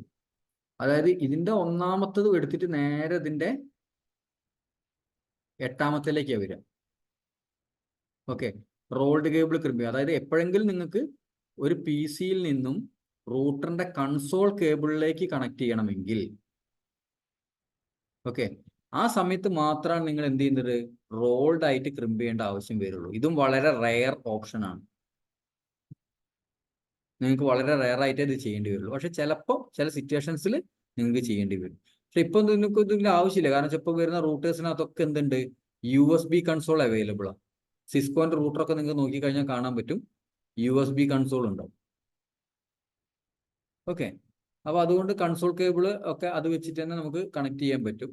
പിന്നെ മാത്രമല്ല അതിനകത്തൊക്കെ ഇപ്പോൾ ഉള്ള ഇതൊക്കെ ചെന്ന് റാക്ക് സൈഡിലാണെന്നുണ്ടെങ്കിൽ, നിങ്ങൾ ഒരു L1 എഞ്ചിനീയർ ആണെന്നുണ്ടെങ്കിൽ നിങ്ങൾ അത് റാക്കിനകത്ത് തന്നെ, റാക്കിന്റെ അടുത്ത് തന്നെ പോയിട്ട് അത് കോൺഫിഗർ ചെയ്യാനുള്ള ഓപ്ഷൻ ഡാറ്റാ സെന്ററിലേക്ക് പോവും നിങ്ങളൊന്നെങ്കിൽ. അല്ലെങ്കിൽ ഡാറ്റാ സെന്ററിലുള്ള ഒരു എഞ്ചിനീയർ നിങ്ങൾക്ക് കണക്ട് ചെയ്തിട്ട് ലാപ്ടോപ്പിന്റെ ടീം വ്യൂവർ ഇട്ട് തരും. എന്നിട്ട് നിങ്ങൾക്ക് വേണമെങ്കിൽ കോൺഫിഗർ ചെയ്യും. അപ്പോൾ ഇത് വളരെ റയർ ആയിരിക്കും. നിങ്ങൾ ഓർത്ത് വെക്കുക, എന്തെങ്കിലും കാരണം വെച്ചാൽ കളർ കോഡിംഗ് ഇട്ട് ഏതെങ്കിലും ഒരു ഇന്റർവ്യൂവിൽ ചോദിച്ചാൽ പറയാൻ വേണ്ടിയിട്ട് മാത്രം ഈ കളർ കോഡിംഗ് ഒന്ന് പഠിച്ചു വെക്കും. ഓക്കെ, അതൊന്നും ഇപ്പോഴത്തെ ഇന്റർവ്യൂവിലൊന്നും ചോദിക്കാറില്ല, അത് വേറെ കാര്യം. പണ്ടത്തെ ഇന്റർവ്യൂലൊക്കെ ചോദിക്കാറുണ്ടായിരുന്നു ഇതിന്റെ കളർ കോഡൊന്നും. അതൊന്നും ഇപ്പോൾ ഇമ്പോർട്ടൻ്റ് അല്ല. കാരണം അതിനെക്കാട്ടും ഇമ്പോർട്ടൻ്റ് ആയിട്ടുള്ള പല പല സംഭവങ്ങളും വന്നു. അത് കാരണം ക്രിമ്പിംഗ് ഒന്നും ഇപ്പോൾ അത്ര ഇമ്പോർട്ടൻ്റ് അല്ല. ഓക്കെ, പക്ഷെ സ്ട്രേറ്റ് ത്രൂ കേബിൾ നിങ്ങൾ ക്രിമ്പ് ചെയ്യാൻ നിങ്ങൾ പഠിച്ചു. ക്രിമ്പിംഗ് ഒരു വട്ടെങ്കിലും നിങ്ങൾ ചെയ്ത് നോക്കിയിട്ടുണ്ടാവണം.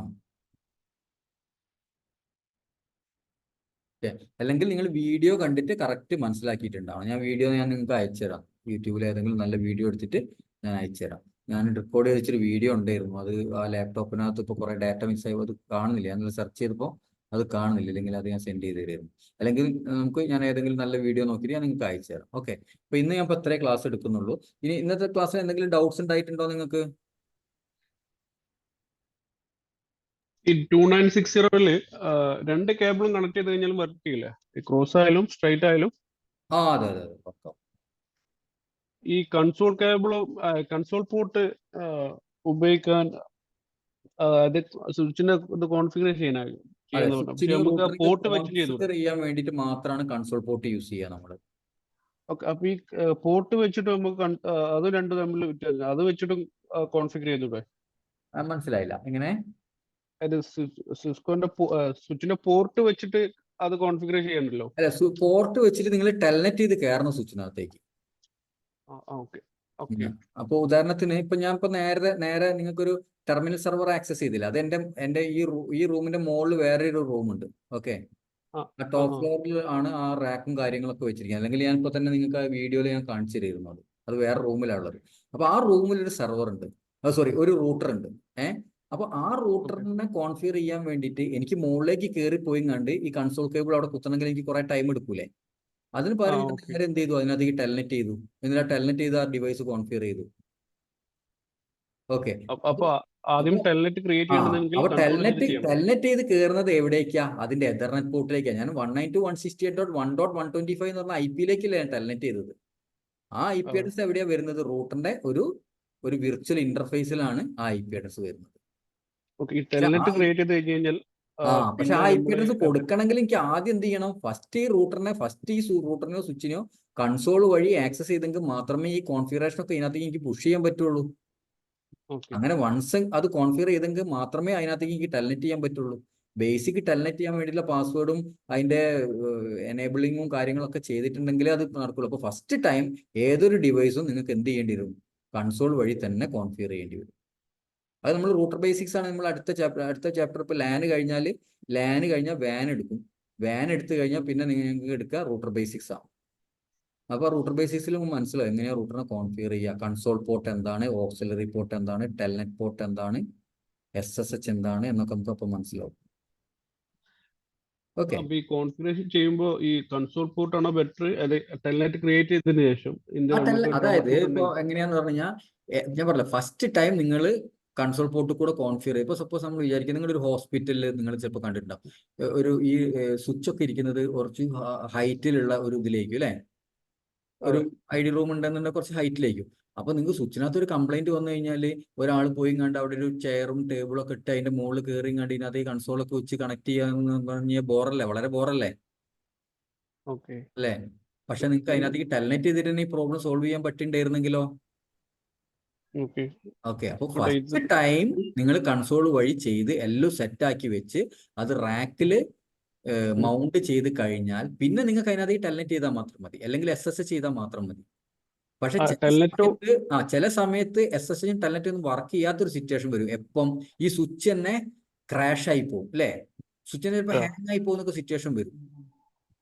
ഓക്കെ. ആ സമയത്ത് നമുക്ക് വേറൊരു രക്ഷയും ഉണ്ടാവില്ല, കൺസോൾ ഡയറക്റ്റ് വെച്ചിട്ട് നമ്മൾ നോക്കി പോകും. കൺസോൾ വഴി പോലും ചിലപ്പോൾ കിട്ടാൻ പറ്റാത്ത രീതിയിൽ സ്വിച്ച് ഹാങ് ആയി പോകും. ചില സമയത്തൊക്കെ അങ്ങനെ സംഭവിക്കും. നാറ്റിന്റെ ഡീബഗ് ഒക്കെ ഓൺ ആയി പോയി കഴിഞ്ഞാൽ ചിലപ്പോൾ റൂട്ടറിനകത്ത് അങ്ങനെ ഹാങ് ഒക്കെ നടക്കാറുണ്ട്. ഓക്കെ, പല സിറ്റുവേഷൻസിലും വരും കേട്ടോ. എക്സാമ്പിൾ പറഞ്ഞെന്ന് മാത്രമേ ഉള്ളൂ. ഓക്കെ. അപ്പൊ ഈ ടെൽനെറ്റ് വെച്ച് കോൺഫിഗർ ചെയ്ത സിസ്റ്റം കോൺഫിഗർ ചെയ്യാൻ, അതായത് ടെൽനെറ്റ് ചെയ്തതിനു ശേഷം കോൺഫിഗർ ചെയ്യാൻ പോർട്ട് വെച്ച് ഉപയോഗിക്കുക, അല്ല ടെൽനെറ്റ് വെച്ച് ഉപയോഗിക്കുക, അല്ലെങ്കിൽ കൺസോൾ ഉപയോഗിക്കുക. അപ്പോൾ കോൺഫിഗറേഷൻ ചെയ്യുമ്പോൾ ഒരു പ്രശ്നമില്ല, എല്ലാം പെർഫെക്റ്റ് ആയിട്ട് വർക്ക് ചെയ്യും. അതെ. അത് ടെൽനെറ്റ് ചെയ്ത് കയറിയാലും കൺസോൾ വഴി കയറി കഴിഞ്ഞാലും ഒക്കെ കമാൻഡ്സ് ഒരേപോലെ തന്നെ വർക്ക്ഔട്ട് ആവുക. അതിനകത്ത് എന്തെങ്കിലും ഫീച്ചേഴ്സ് അതിൽ കൂടുതലുണ്ടോ, അല്ലെങ്കിൽ ഒരു കൂടുതലും ഇല്ല. അതായത് നിങ്ങൾ കൺസോൾ വഴി നിങ്ങൾ എന്തൊക്കെ കമാൻഡ്സ് അപ്ലൈ ചെയ്യോ അതൊക്കെ നിങ്ങൾക്ക് ടെൽനെറ്റ് വഴി അപ്ലൈ ചെയ്യാൻ പറ്റും. കൺസോൾ വഴി വെബ് കോൺഫിഗറേഷൻ ആവോ? വെബ് വഴി അല്ല.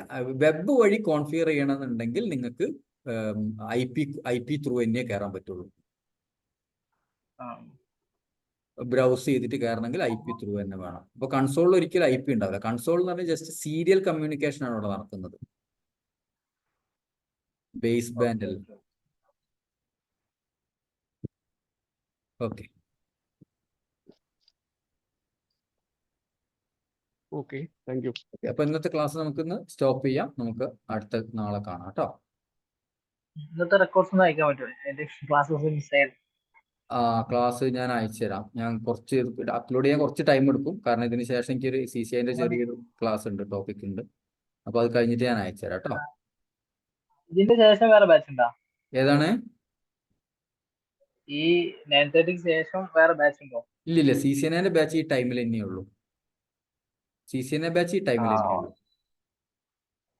പിന്നെ വേറെ ടൈം ഉണ്ടാവും, നിങ്ങൾക്ക് വേറെ ടൈം വേണമെങ്കിൽ ഉണ്ടാവും. പക്ഷേ അത് നിങ്ങൾക്ക് അന്വേഷിച്ചാൽ മതി. ചിലപ്പോൾ മനേഷ് സാറൊക്കെ ക്ലാസ് എടുക്കുന്നുണ്ട്. അത് എനിക്ക് തോന്നുന്നത് ചിലപ്പോൾ ഇതിനേക്കാളും കുറച്ചും കൂടെ മുന്നുള്ള ടൈമിലായിരിക്കും എന്ന് എനിക്ക് സംശയമുണ്ട്. അത് നിങ്ങൾ ജസ്റ്റ് ഒന്ന് ഫ്രണ്ട് ഓഫീസിൽ ചോദിച്ചാൽ മതി. വേറെ ടൈം, ഈ ടൈം നിങ്ങൾക്ക് ആപ്റ്റ് അല്ല എന്നുണ്ടെങ്കിൽ. പക്ഷെ നിങ്ങൾക്ക് മാറി ഇരിക്കാൻ പറ്റില്ല, കാരണം അതിന്റെ ടോപ്പിക്കും ഇതിന്റെ ടോപ്പിക്കും എൻ്റർലി നിങ്ങൾ വേറൊരു ബാച്ച് സ്റ്റാർട്ട് ചെയ്യുമ്പോഴേ ആ ബാച്ചിൽ തന്നെ കണ്ടിന്യൂ ചെയ്യേണ്ടി വരും. അതിലൊക്കെ ഒരു 1 വീക്ക് നിങ്ങൾ ഷിഫ്റ്റ് വരുന്നുണ്ട് അല്ലേ? ഓക്കെ. അപ്പൊ നിങ്ങൾക്ക് റെക്കോർഡിംഗ് ഉണ്ടാവും, അതിനെ കൊണ്ട് പേടിക്കണ്ട. നിങ്ങൾ റെക്കോർഡിംഗ് കണ്ടാൽ മതി. റെക്കോർഡിംഗ് കാണാൻ വേണ്ടിയിട്ടുള്ള ടൈം നിങ്ങൾ ഇത് ചെയ്താൽ. അപ്പൊ ഇപ്പൊ തന്നെ ഇത് റെക്കോർഡിംഗ് ഞാൻ നിങ്ങൾക്ക് എന്ത് ചെയ്യാം, ഇന്നലെ ചെയ്ത മാതിരി തന്നെ ഞാൻ ഗ്രൂപ്പിലേക്ക് ഇട്ടുതരാം കേട്ടോ. ഓക്കെ എന്നാലേ. Good night. Okay sir.